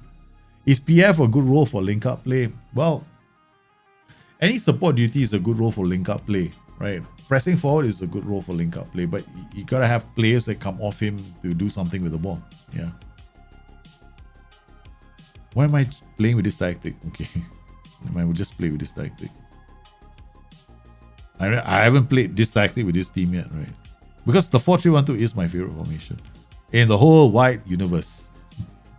The Red Pharaoh is built off of 4-3-1-2. It's just an asymmetric 4-3-1-2. I want to teach a player shoots from distance who has 15 long shots and finishes, but he failed to learn it. Any idea why he did fail? Good question. He should be able to learn that trait. Does he have flair and technique? Check those 2 attributes. I'm stuck in Skybet League 2 with an average score. What's the best way to get decent players in? To get decent players in, I guess whether players want to come to your club or not come to your club depends on 2 things: reputation of the coach, reputation of the league, right? So the best way to get decent players in is to either raise your reputation as a club, and that only happens if you win. So it's like a catch-22 situation. So until that day, you are basically using unknowns, average unknowns. Players that don't have a contest. What I do, I sign a lot of free transfers, right, or loan signings to improve my squad. So if you can't get them, get loans into your club or sign free players that are willing to play for you. play for you. Yeah, so or get loan signings. What you are looking to do is improve your position in the league so that your reputation goes up and you're able to bring more players in. Existence. Transfer question. Why do I get only offers for my players who I don't want to sell that are barely matching his value? Is it because my reputation is low? Why are you getting offers for my players that they don't want to sell that are barely matching his value?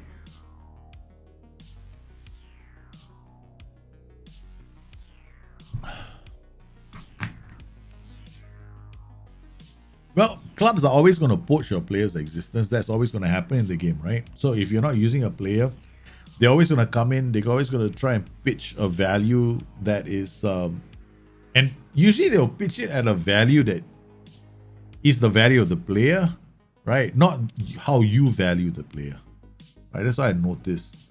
It's got generally nothing to do with your reputation. Poaching is happening in the game, so they included that feature into the game. If you don't, no, I'm not saying if you don't want crosses, focus play through the middle. That does not stop crosses. If you focus play through the middle, you see, that's the reason why sometimes I don't like to talk about focus instructions, because people make a leap, and you just made a leap. No, if you don't want crosses, play a game without wingbacks and wingers. You don't get crosses, right? Or play very narrow. Right, you limit the crosses, right? But you're going to try and go through the center. Putting more players through the center, playing very narrow will encourage your team not to use the flank so much. But the moment you have wingbacks in the team, the crosses are part of the game, right? Of football, it happens. I mean, players are going to cross the ball. So it's part of the whole game. You can't have a football manager without crossing. It's like no crossing. The question is in the game is, how good are your crosses? That's all. How well can you set up your tactics so that you get good crosses? That's the thing, right? At the end of the day. So we just went in there, just put a whole bunch of players. I don't know who these guys. I mean, this is my team, but Nunes. I don't want you here. Well, Kaves is here now.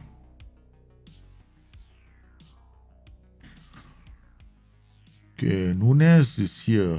He's got passing, vision, and decisions. Runs, tries long range passes. That's fine. Bracanca as well. But Palinia is playing short, simple passes. He's going to link up play this way. That's not too bad. Bracanca, Mendes, Koma, and Quaresma. Quaresma, no. Quaresma, I think you are better served by playing here. Thank you very much. Okay. You are the champion of champions. You stay there. Okay, Rugani and Koma. Okay, so I'm going to focus play down on the left and right. I want I want to have quality build-up play. That's what I want. I don't want to have but this is an interesting thing. Right? I don't have an alternative tactic. Normally, I don't know what they're playing as well. So I have to, wow, this is going to be funky. 4-3-1-2. Okay, this match is all about applying pressure, but their tree is going to go up against my tree. This is a problem. This is a big-ass problem. This is a big problem for me. Okay. All right. Tactical plan 2. I have a backup plan. My backup plan will be to switch to this if I need to. Wait. Or this.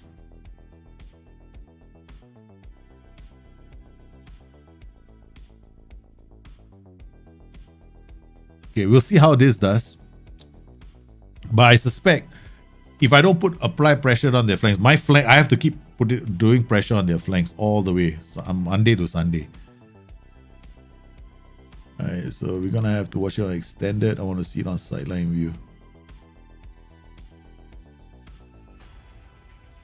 Hey Jahid, how are you, man? Yeah, I know they put a referee in the game. I come out as a referee or I come out as a player, right? That's so funky. There we go. How do you get crosses in the game? So easy to set up crossing in the game. What does focus play do? Focus just play. This is the thing. A focus play is an instruction that tells more players to move to the side of the focus to support play. Now that is definitely not what I want. It's gone into this. It's not supposed to be like that. It's supposed to be short.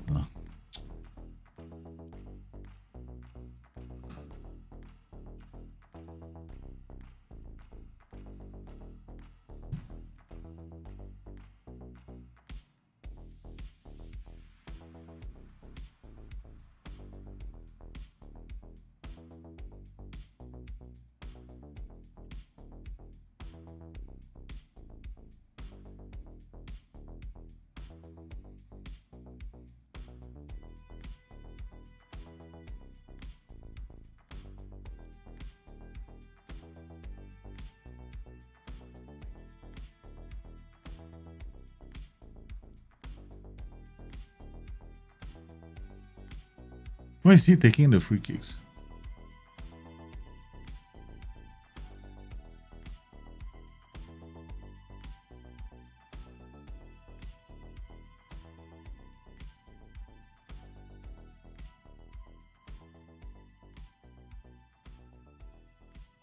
We have to fix that on the go, right? Set piece, throw-ins, DL.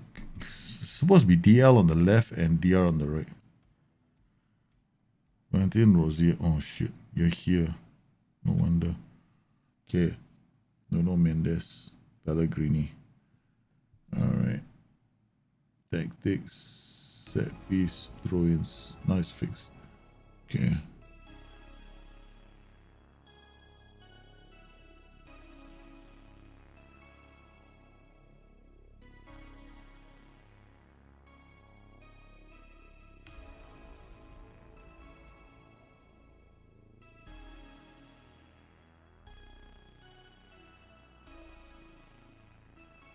I'll try this.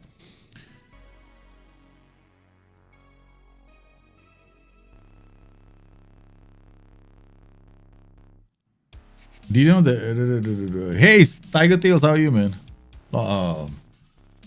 Okay, so let's see. Paulinia gets us another corner.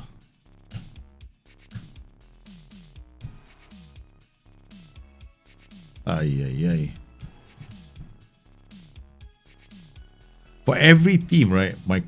I just popped this tactic in for the first time. Every team I got to look at their set pieces properly because different players give you different things. Tonight's Europa Cup final.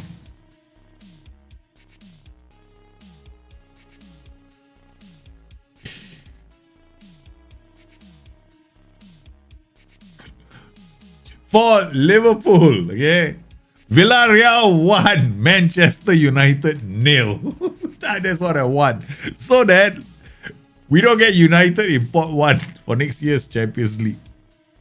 That's what I want to see. I want to see Villarreal in pot 1. Wait, can you imagine the winners of the Europa Cup immediately put into pot 1 of the Champions League? That is a sweet move, guys. Look at that. This is our 4-3-1-2. This is the 4-3-1-2 we are using at Roma with my Jose Mourinho. Whatever, you know. I don't call it a replication. It's the whole Jose Mourinho experiment. So this is a tactic that Roma are using.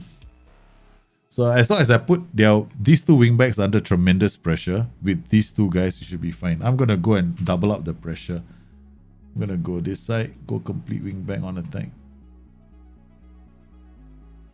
Keep both wingbacks under pressure, you know, so they don't have an out. The problem right now is they're 3-man midfield, right? So I'm actually looking at the numbers of the 3-man midfield. So far, they haven't been getting the ball. So they need to get to, in order for them to get the ball out, they have to either do that, which is kick the ball, because they cannot send it to the fullbacks anymore. There we go, bang. The fullbacks are not an option. See? And that's how you set it up. There is a complete wingback going down the flank. Look at why complete wingback. Look at the space he's getting. And who said it's gonna be cross blocks? No. Who says you want to do crosses in the first place? Cut back, baby. A sweet ass. 4-3-1-2, baby. This is the danger. This is the thing I love about the 4-3-1-2. Here we go. Here we go. Valentin Rosier. Boom. Shakalaka. And we are keeping pressure on them. Look at that. The midfield is starved. They're all not getting angry. When are we going to get the ball? No, we can't get the ball to you, boys. We have this problem. We can't get to the ball.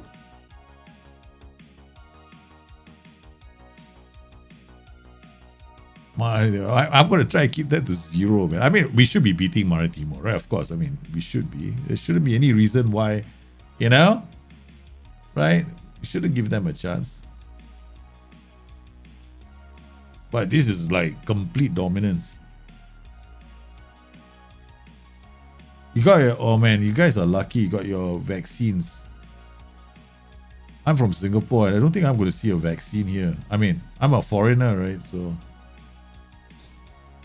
I can't even buy the vaccine if I wanted to. So I'm doing my best being socially distant from everybody.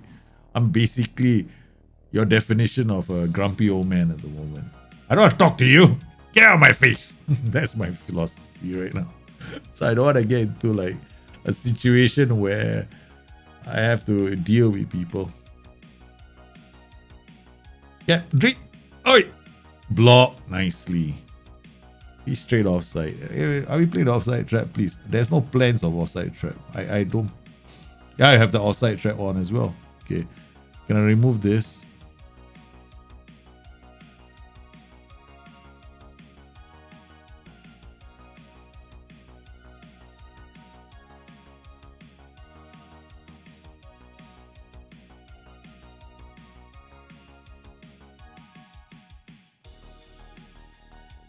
So how many of you in chat have been or have at least received your first vaccination?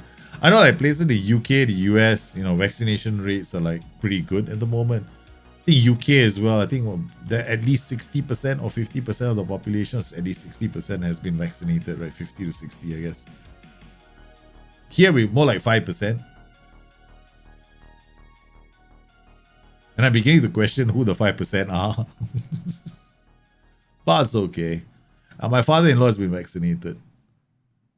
Oh yeah, come on, Sporaza! What a chance! That was a good move from Aeroso to Sporaza. He tried to chip the keeper, but he couldn't score. Okay, Daniel Rugani is 6.6, right? He either has nothing to do, or he's just having a bad game. With Rugani, you have to check. With my Rugani, I have to check, man. Yeah, let me see. There's no stats, man, this game. There's no way for us to come out here, right? Because they didn't give it to us. We got all this only defending, right? Spores for a cause. Okay. Let's go player. Let's change this window to player ratings. No. Stats, right? Spotting stats. Okay, there we go. All right, we go to defending. Rugani, are you doing anything? Tackles, 1 foul committed. How many tackles have they had to do? Total complete 1 tackle. Nuno Mendes is the only one that's done a tackle. Why did he get a yellow card for? He committed a foul. He has not had to tackle the whole game. He picks up a yellow card. That's a dick thing to do, man.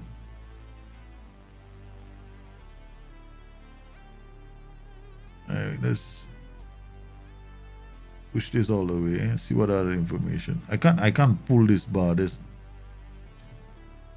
I can't drag it. There's no other way. So this is all the information we have. Right, Nuno Mendes, 4 interceptions. What a game he's having, man.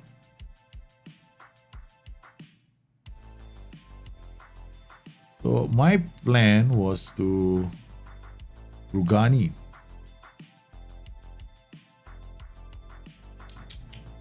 And there we go. So I got mixed crosses as well. So it's not like we're doing low crosses all the way, right? So just in case you guys are wondering, he must have mixed crosses on for low crosses on. No, it's complete wing back. Focus play down the middle. They got plenty of options, right? So they're not going to have run. You see, the reason why a lot of crosses get blocked in the game is because you always run out of options. You don't have passing options. So the wing back has to... The guy in the game, or the little dot on the game, is going to start calculating, hey, can I get a cross away? No, like here. He's got no choice but to beat them. Where's his play? He's got to make a full turn just to pass it to him. So he's not going to play. He can't pass the ball because this whole line is blocked. We got an army going, try and cross the ball. We'll give you a corner. It does really well. That was skill, right? So he cut back and he played to the next player. So you have to look at the options as well, whether you given options. Now that was skill. So he's especially on the flank where we've got Rosie Koma. Rugani is not playing well. We're gonna take Rugani off.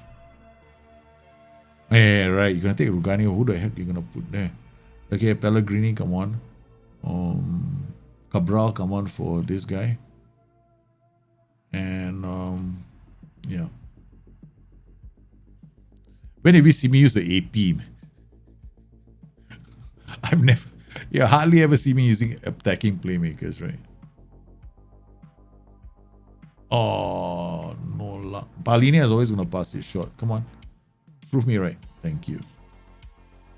And he goes back out to Valentin Rosier. Goes for options. And he's brought down inside the box. No. Fair tackle. What a champ, man. He wins the ball back. You're getting vaccinated? Okay, also, so let's see now. Done lows in UK. No. Into low 30 stage group now. Not long to go. Okay, that's not too bad. Okay. Did I hear right yesterday the Mauricio? Yeah, he's been linked to a return to Spurs. Apparently, right?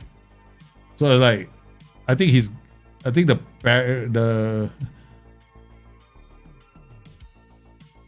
think we can't compare Paris to London, I guess. He likes the London nightlife a bit more. Whoa! What a cross there again. So that's why the game, you can't have a game where crosses are blocked. So that was quite a good performance from the boys.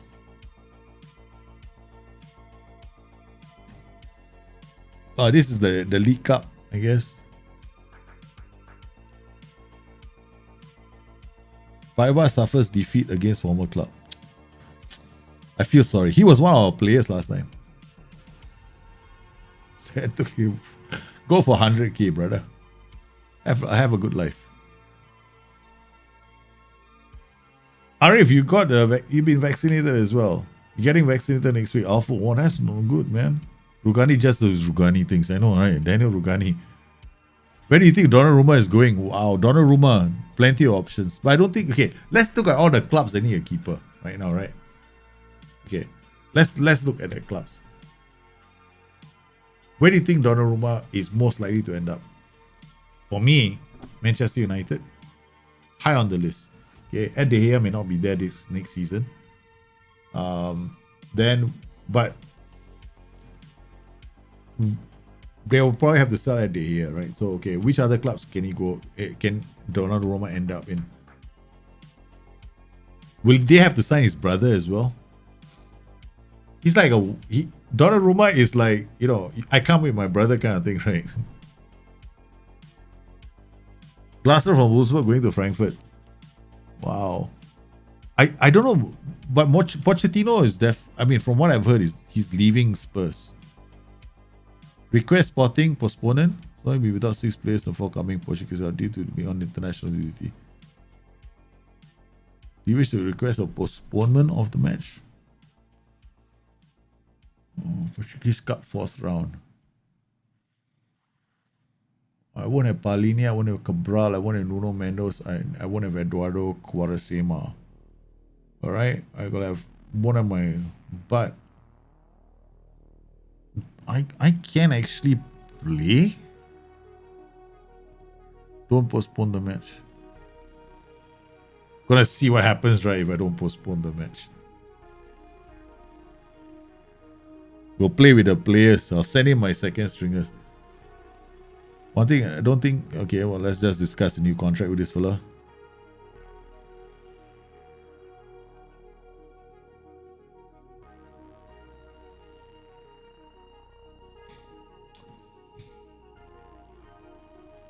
Does he deserve a new contract? He's 26 years old.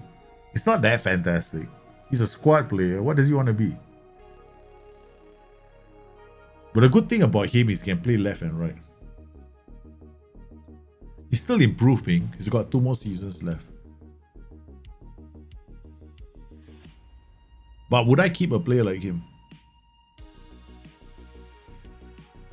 Contract value at 9.75k, 15k per week, right? So Yeah, I'll just give him a contract. We feel generous today.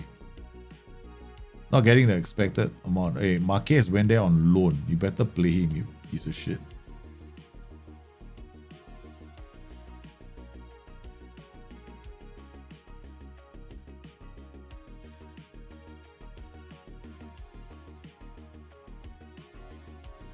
So, I think Donnarumma could end up in United. I just have a feeling that he could end up in United. Food poisoning. Too much curry in his dinner. Okay, we don't do press conferences.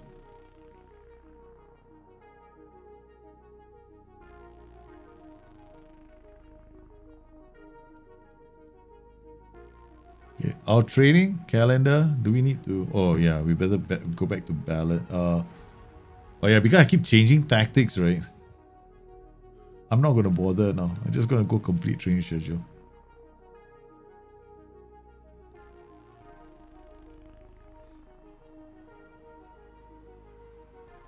Oh, shish kebabs. I didn't even rotate my team.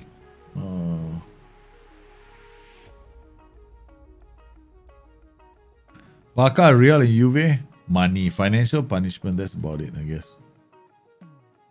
They'll still be in the... They'll still be there, right? Barcelona, Real, and Juve. They'll still be there in the Champions League. I suspect it's just financial. I like to see them walk the walk instead of talk the talk. Financial fair play. What happened to Man City? They allowed Man City to drag it on for 5 years until the statute ran out, right? I mean, they couldn't be charged for something great. They can't be charged for something if it happened 6 years ago. So they like dragged it on to 5 years. Oh, great. It's not, we passed the statute. I don't even know what formation they're playing against. This is the thing about playing a 4-3-1-2. You kind of need to know what you're playing against. Well, I guess it almost didn't matter. Okay. Encourage. What a chance. Wait. Did I save the tactic just now? Milan Mourinho. I hope I did. No, I didn't. No, it wasn't. It wouldn't be here. It would be here. There we go. Set pieces, throw-ins. If it's saved, we didn't do it.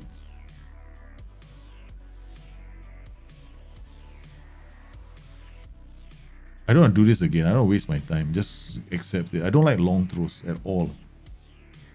That means my corners are not set up. My throw-ins are not set up.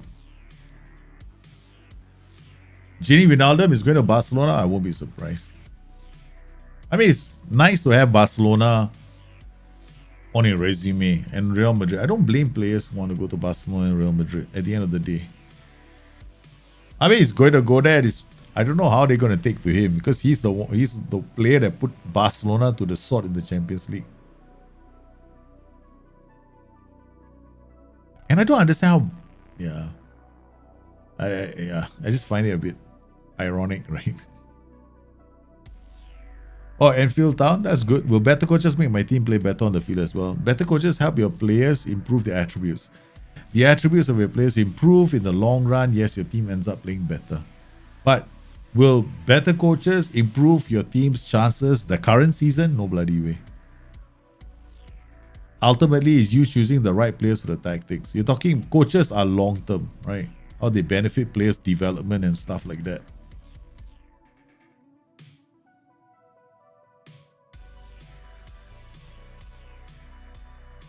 What a smashing start, man. Valentin Rosier just wants a new contract. So the longer I delay this, the more he might. Yeah, right. So I don't know whether we've given him a new contract, but he seems hell bent on getting a new contract. So we'll just prove it to me, boy. Let's go. Do you think we should give him a new contract? Spora inside the box shoots. Spora is a waste of time. Okay. Spora is a complete waste of time. Yeah, we got other players I want to play. But I need to sell Spora off, so he's got to play. I need him to score some goals. Oh, what a goal from Pedro Goncalves! From outside the box, no backlift at all. It's a short corner, guys. Palinia, Pedro Goncalves, Arezzo looks up the striker, and then you see Pedro Goncalves coming in. Hey guys, nobody's marking me. I'll bend it. Bend it even. What a glorious goal from outside the box. Yeah, the Diffuge LLM series or Diffuge LLM challenge is one of my favorites as well. It's a fun challenge, but it's so English based, right? That you keep seeing the same players every year. You become a professional on English football LLM. But so that's one of the reasons why I particularly enjoy your challenge, the one you started, which was the Ernst Happel challenge.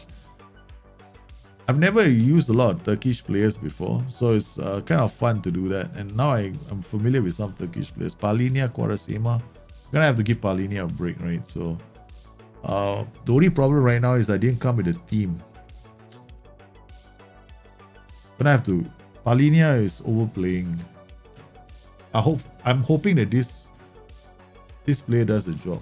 Maybe I can move Quaresma to the center. That's the beautiful thing about Quaresma. Quaresma's anticipation is so good, right? He can probably intercept the danger before he needs to play. Look at Goncalves in his 8.5, man. Okay, now we're gonna take him off, right? Because we don't want him getting injured.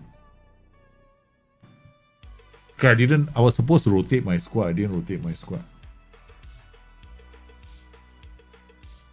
We probably concede 1 or 2 goals. What a block. What a block. Second block. Another block. And there we go. Jovan to Spora. Jovan. What the heck was that for, man? Jovan is... If that was me and I receive a back pass like that, I would be so pissed with the striker. My goodness, they went all the way back. Okay, maybe then now after we scored a goal, the player will be telling me, no, that was the whole plan. You see, that was the whole plan. Pass it back so we lose the ball. Then they come up, we get more space. And then Arezzo scores. This is how far ahead I thought of that happening in the real game. Seriously? Look at that. Oh, it's just onside. Okay, so we're gonna have to start resting players. Diego Thomas for Arezzo. It's not enough. Okay, let's bring on a youngster.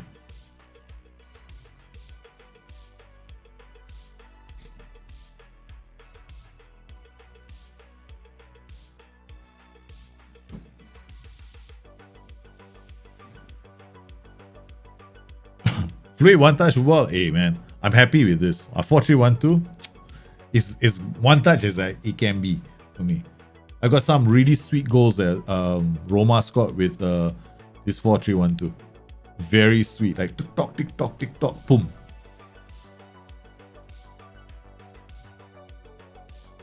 See, wing backs crossing the ball, not having a problem.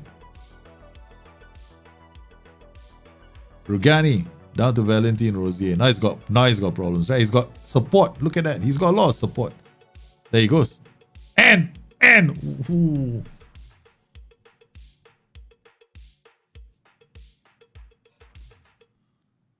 This is looking good. Okay, they're looking good. Right. So they played well.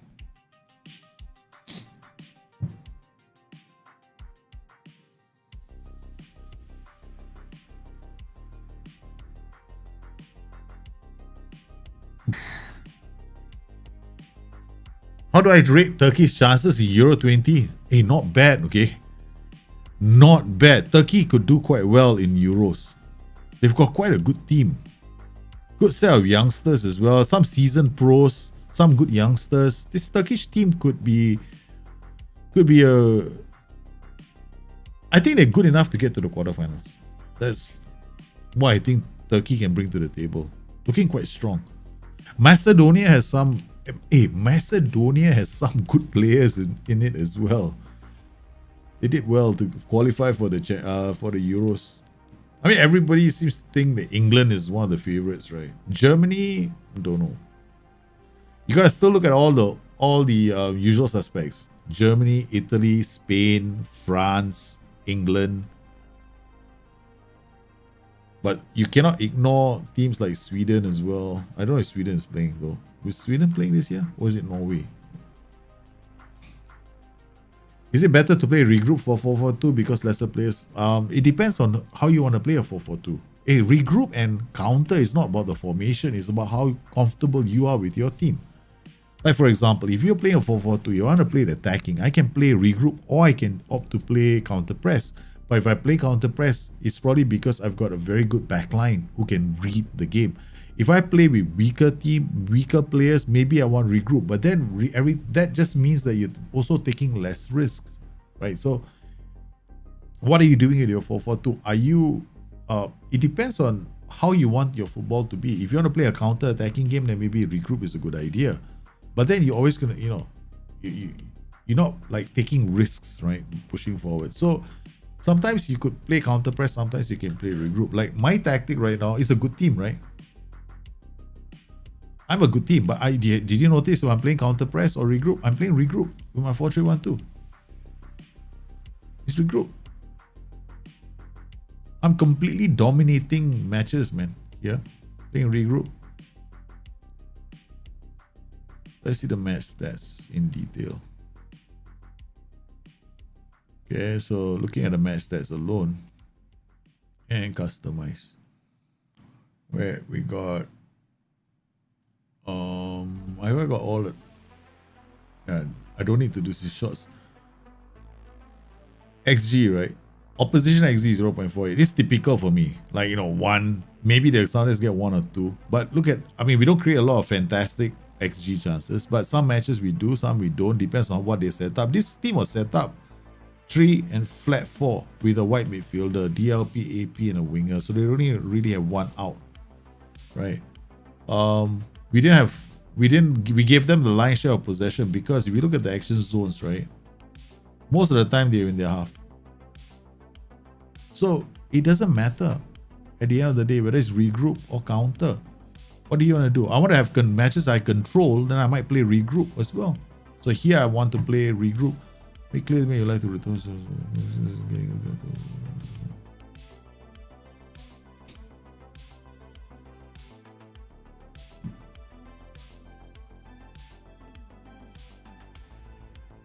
One appearance.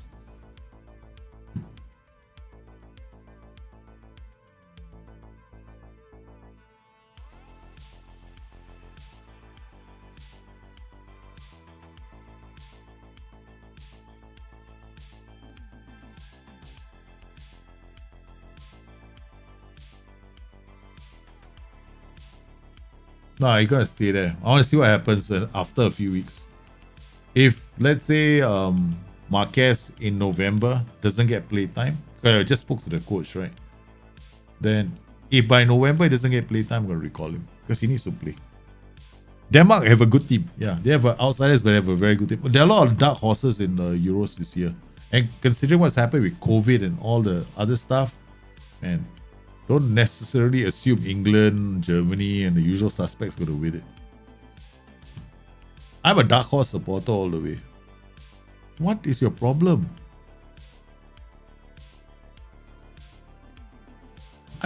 This is one thing I hate about the game. I'll come back to you and discuss a contract with you. Does it mean that I have to do it that same week or can I wait?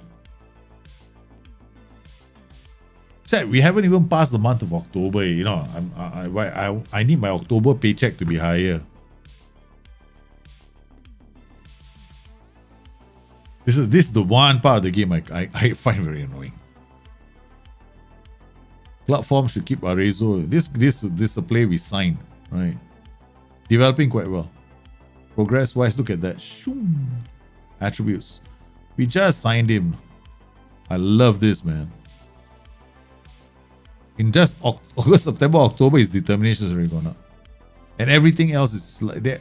When these are fractional increases so far. So I'm not unhappy with his development. I think his development is perfectly good. And then we are just focusing on him being an advanced warrior. Doesn't have a lot of attributes, right? Does not have a lot of attributes, but it will focus, just be a clean goal scorer. But what he could do with is a bit of vision, right? And improving his passing. So I'm just going to add what is it? Passing vision and technique. This is just going to improve him overall. Okay, quick pick. Oh, this is the Portuguese Cup. This is the one where we had a problem with our players. We got Thomas, Arezzo, Bracanca, Nunes, Dumbia. Who the hell is Dumbia? Yeah, he's fine. Rugani, Coma, Pellegrini. Okay, that's fine. The only reason why I don't want to use this tactic for too long is because Nuno Santos won't be playing. It's kind of sad, right? We're not using Nuno Santos. Sorry, I like him as well. So this is probably the last match I play with this tactic. Thank you, c'est la vie, you know. No more after this. You have Portugal as a favorite. What do you have to say about 4-1-3-2 with left and right CMs? Yeah, can work. Definitely can work. 100% can work. 4-1-3-2 with left, right Mazalas. Yep. Good. Nice. Because you got the luxury of the DM, right? So you can definitely play with Mazalas left and right. You can go Mazalas left and right. They're a bit more creative. They probably will help you out a bit more. They also stay wide. So your fullback always has passing options. Right now we're playing a 4-2-3-1. This is a good test against this tactic. Well, they're gonna put a lot of pressure, so it's gonna be pressure versus pressure.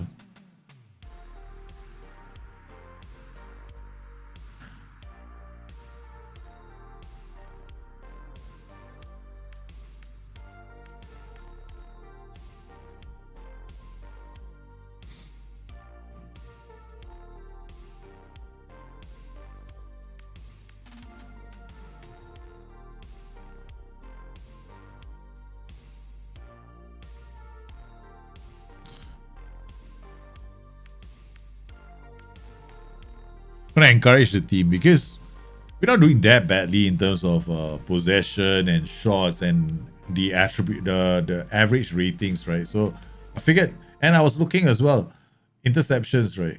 That's defensively not having to do a lot of work. So I thought, yeah, give them some encouragement.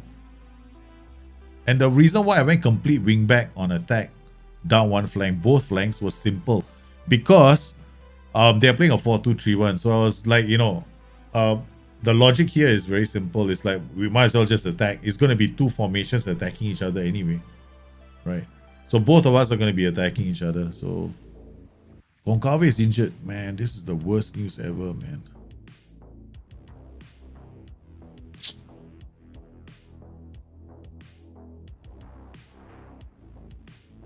Oh, I just lost Goncalves. You know how shitty I feel after this. This guy is huge for us. Tabata is like the first time he's playing this position. Okay. I've never used Tabata in this 4-3-1-2. Don't know whether he can fill that role. Yeah. Regroup makes you harder to break down, but it also means that your team has to be good at creating chances, right? Because you have to control, because you're depending only on counter attacks, right? Let's say that the opposition is attacking you and you need your players to create score from limited chances that they might get. So you're looking at a team that can keep the ball and move it around.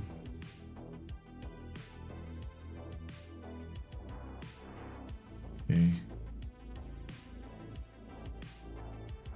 We're not playing badly, but we lost a major player.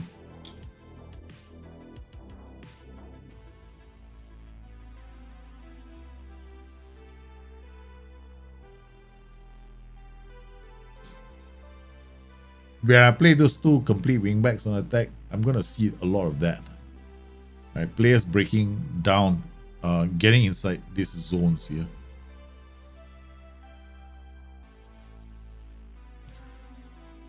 Hungary have some very good players. Ooh, what a goal from Arezzo from back to front. It's a simple kick from Blackman. Blackman just boots the ball up. Arezzo just beats the defensive line, gets inside there, and chips the keeper audaciously. Audacious even. Oh man, that was a great, great goal. Two teams, hammer and tongs. Good defending. Bracanca, Diego Tomas. How do you play this? And Nunes going out. Rosier, who hasn't got a contract, has been pissed. Suddenly, he doesn't like to play. Decides to. Man, the pressure the wingbacks are giving. If you're underdog, the best score is. Well, if you're underdog, there are two ways to play the game, Ahmedovic. You don't have to just hit off counters. If you're underdog, you can also go full on attacking. Like you just throw everything. I used to do that a lot in FM or every version of FM. Like, I'll have a very attacking tactic. Like, I'll be playing a very attacking mentality, basically. And I'll just take the game to the AI. Just don't give it time to settle. A high tempo, move the ball around, get a goal. And then, with that same tactic, after that, go regroup. So I counter press aggressively, and then after that, try and win the ball back. Look at them. They're actually happy. Now they've been motivated by their manager. Apparently the manager is fire them up. We'll have to do the same thing. Yo, we've got a backline that's fired up. Come on, boys. What's wrong with Arezzo? He's calm. We got calm players. Okay, this is very nervy right now. 1-0 up against this team. We're both playing very attacking systems. Rosier. How do I know if my DL LOE works?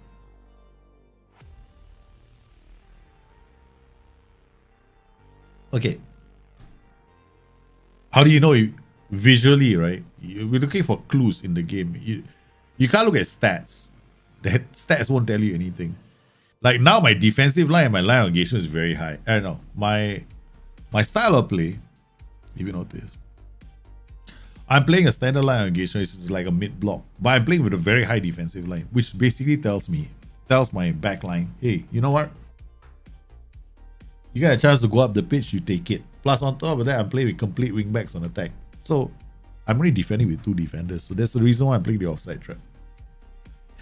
So I'm very aggressive, and I don't have any other flank protection, right?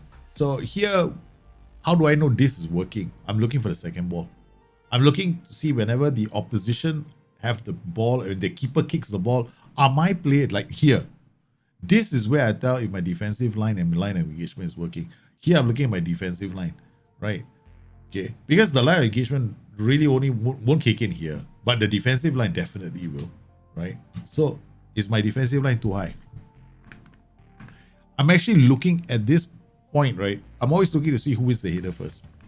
If I'm winning the header, because I am playing aggressively. I want my fullbacks up the pitch. I want us on the front foot for the whole game, right? So I want us to win the first ball in the air. So this is what I look for.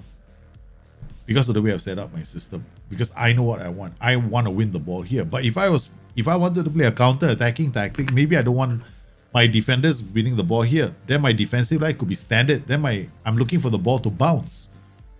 Right? I don't want my fullbacks up. So maybe this is definitely also a function of his duty. He's playing a complete wing back, right? He's on attack duty, so his position is further forward than the rest of the players. So this is what you look for in the game. Right. My defensive line could be a tad bit high, or I could just change his role to a complete wing back on support. Or play fullbacks on support. Haven't taken the lead, right? So when you're looking at these kind of things, it's not in isolation. Like you can't. There's no stats in the game. Or that was terrible. That was us screwing things up because we just want to try and score goals, but that's stupid. Yeah, Jamal Blackman for no. Jamal Blackman.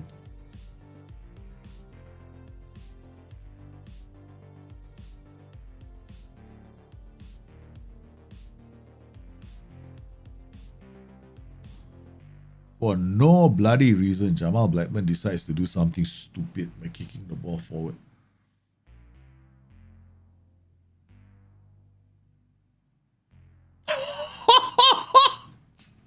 What a goal! What a corner! Tabata to Idrissa Dubia, plays it short. Tabata plays it back to Idrissa Dubia. Then Bracanca comes in and says, don't waste my time. Boom! Coma, what a goal from the defender. Holy shit, that was a cannon, man. They've changed. This is crazy. Okay, we got to drop. This is just too aggressive right now. Okay, we got to play. This is just way too aggressive. We'll go wingback on support now. And change this guy to a wingback on support. Okay, done. And then furthermore, these two guys are not going to be able to help us defend.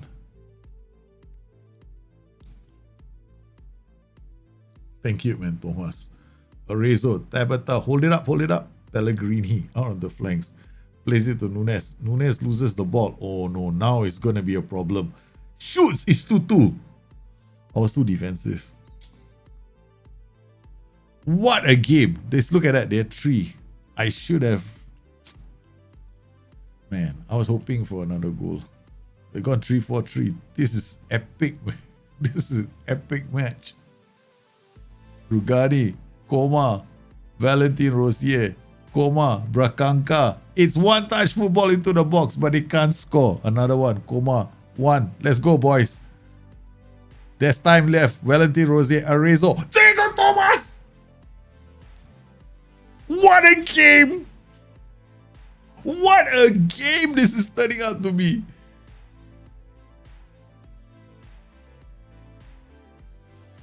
Oh my lord, sweet flowing football. I mean, they're gonna go back into this they go back 3-4-3. I don't believe it. I'm not gonna change. This is too good. I just wanna watch this. What happens? Rugani. Holy cow, what a game. What a game. Oh, this is such a good game, man.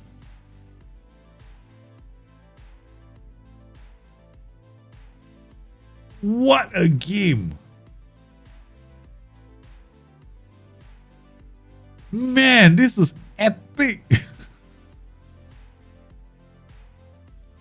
The fans, they haven't left the stadium. They're still in the stadium. They are singing songs of joy from the stadium. Oh my lordy, this was one hell of a game. Look at the finish. 84th minute, 90th minute, 91st minute, and stoppage time. Hey, Slipkey, how are you, man? So that's, I always say, yeah, it's about the second ball, right? So that's why you pay attention to. You're looking for a second ball. The easiest one is the goal kick. My defensive line was very high. But how did I change that? So I decided not to change my defense. I changed my defenders, right? But I still play an offside trap. So it's aggressive. I'm taking chances. I'm being as aggressive as I want. If I drop my defensive line against a 3-4-3, then they would have come onto my back line immediately. They would have come onto my back line. There's no way I would have been able to defend against a 3-4-3. Playing that 4-3-1-2 would have been very tough. Would have been very tough because there's no time for my Bracanca and my Doumbia, these two players, to come and support a 3-4-3 attack. So all I did was I just dropped them to wing back on support. Okay. So that they wouldn't be too far away from the defenders, right? Because as you can see, the defenders are in a good position, right, to win the ball. Yeah, but we played. Oh man, that was fine-tuned. That was good. So it's just watching the game. There's no other way to do it. Can you explain the concept behind using focus, left, right, center? Okay, basically focus is wherever you want support. That's it. Okay. When you play, because they change focus in FM, because FM21's focus and FM20 is different, right? Okay. So let's forget about FM20 and all the focus instructions in FM20, which is basically just a waste of time. In FM21, it's brilliantly implemented. Essentially, if you want to develop play along one side of the pitch, you'll see more passes happening in the area because more players go to support the area, and that's what focus play does. Focus plays encourages more players to go to that side of the pitch to support play and bring the ball up, so that if you have passing going on, there'll be maybe a central midfielder might shift there so that you can develop play and focus passes in the area. So Wherever you are, it could be the right, it could be the left, it could be the center. That's what focus play does. Mentality is definitely a thing. I love mentality. Mentality is like the risk modifier. It's like, I want to take more chances. I drive mentality. I love mentality. You can even play very attacking tactics with cautious mentality. We did that on the stream before, right? So you definitely can. You just have to look at how you're setting up your tactic, right? You can play a 4-2-4 on cautious as well. What would happen if I try tricks for AF? I guess he's going to try a Rabana once in a while. Right, he's gonna try step overs before he scores the goals. That's what you'll see. You see him try to do more things to beat a pack defense as well. Yeah, I've seen some tactics use much higher LOE and standard defensive line outside. I say, that is just like a big box, right? So if they've got equal numbers of players, like a 4-2-4, for example, if I were playing a 4-2-4, a standard defensive line, high line of engagement. Why would I want to play a higher defensive line for? I rig a freaking 4 players in attack. You want my fullbacks to take part as well? Giving up space for nothing. So you can play standard defensive line, much higher line of engagement. That's a very good example of a tactic that should not be played on a high defensive line. Right? Because looking at my 4-3-1-2, I can actually get away with standard defensive line and much higher line of engagement. It's actually the better setting for this tactic. But I want the drama that comes with playing with the offside trap. I want the drama with having these kind of goals, right? Not the shows won't be fun, right? You won't have this like, oh my God, this kind of goal kind of situations, right? So this is, but what you say is true. But once again, you got to think about whether there are enough roles and duties around in your tactic for you to, because you got so much space now, right, to cover. So you got to look at your players then, right? In a 4-2-4, are those 2 players good enough to control that area? Then that becomes another consideration that you have to make when you want to play a system which has got such an expanse that you're trying to control. Obasa Gibenga. So you've got a question. Okay, hold on. Let me just save this first, just in case something funky happens. How does natural progression attribute improvement on play matches work in Football Manager? What determines what attributes will be improved? 2 things, right? Natural progression of attributes occurs from general training of your general training that you've chosen for your team, as well as individual training and individual focuses, right? So say you have a team training session, right? And that's focused on everything physical. So all your natural progression of your attributes will be physical. But if you have chosen a role that is like a defender role for one of your players, then those attributes will also be focused on. Now, on top of that, you've got your coaches, right? So if your coaches happen to be shite at fitness, for example, so you got very bad fitness coaches, then your fitness attributes may not improve very much as well, because your coaches aren't good enough. So the player is only progressing because he's getting older, maybe he's getting a bit faster, because they may not be able to realize their full potential because the cap is caused by the coaching department. The coaches are your cap now, right? Finally, natural progression of attributes also follows a bit of luck modifier. So if a player has been playing well in games, he's happy, he's doing well, you don't play him too much, he's giving him time for training, then that match ratings roll into his training ratings and he shows improvements in training too. So that's how the whole natural progression of training happens in the game.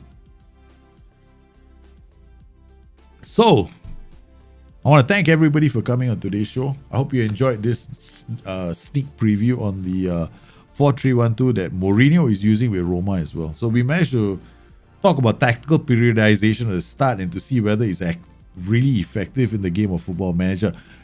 To some extent, you can incorporate it, but realistically speaking, tactical periodization in FM is not that easy. I mean, the boys at SI created sessions that seem like they incorporate the principles of tactical periodization, but tactical periodization is more than that, right? So we have to take a big picture view, which includes us using things like match preparation activities, which form the basis of the big game that we are playing on the weekend. And then we're looking at 11v11 situations, which are a part of tactical periodization that happens on Wednesday and Thursday. This is going to be your match practice. And then we have smaller unit training sessions that, you can find like, training restrict, training press, chance conversions, chance creation. You want to include those elements early in the week. So what you end up doing is a form of periodization that also incorporates physical load, which is on Monday after the game, you ease off a bit, right? Tuesday, you raise the bar. Wednesday, Thursday, it becomes tough. Friday, you ease off again, but include attacking, maybe attacking movement and set piece training before the big game. That's it. So the concepts that I use in creating a complete training program follow the same principles, although you might just want to move some of the sessions around. So I want to thank everybody for coming on today's stream. I hope it was useful and I was able to, answer all the questions you had to ask me. And I will see you guys again on Friday, right? This Friday. And we shall have some fun. So you guys take care, stay safe, and I will see you soon. Bye-bye.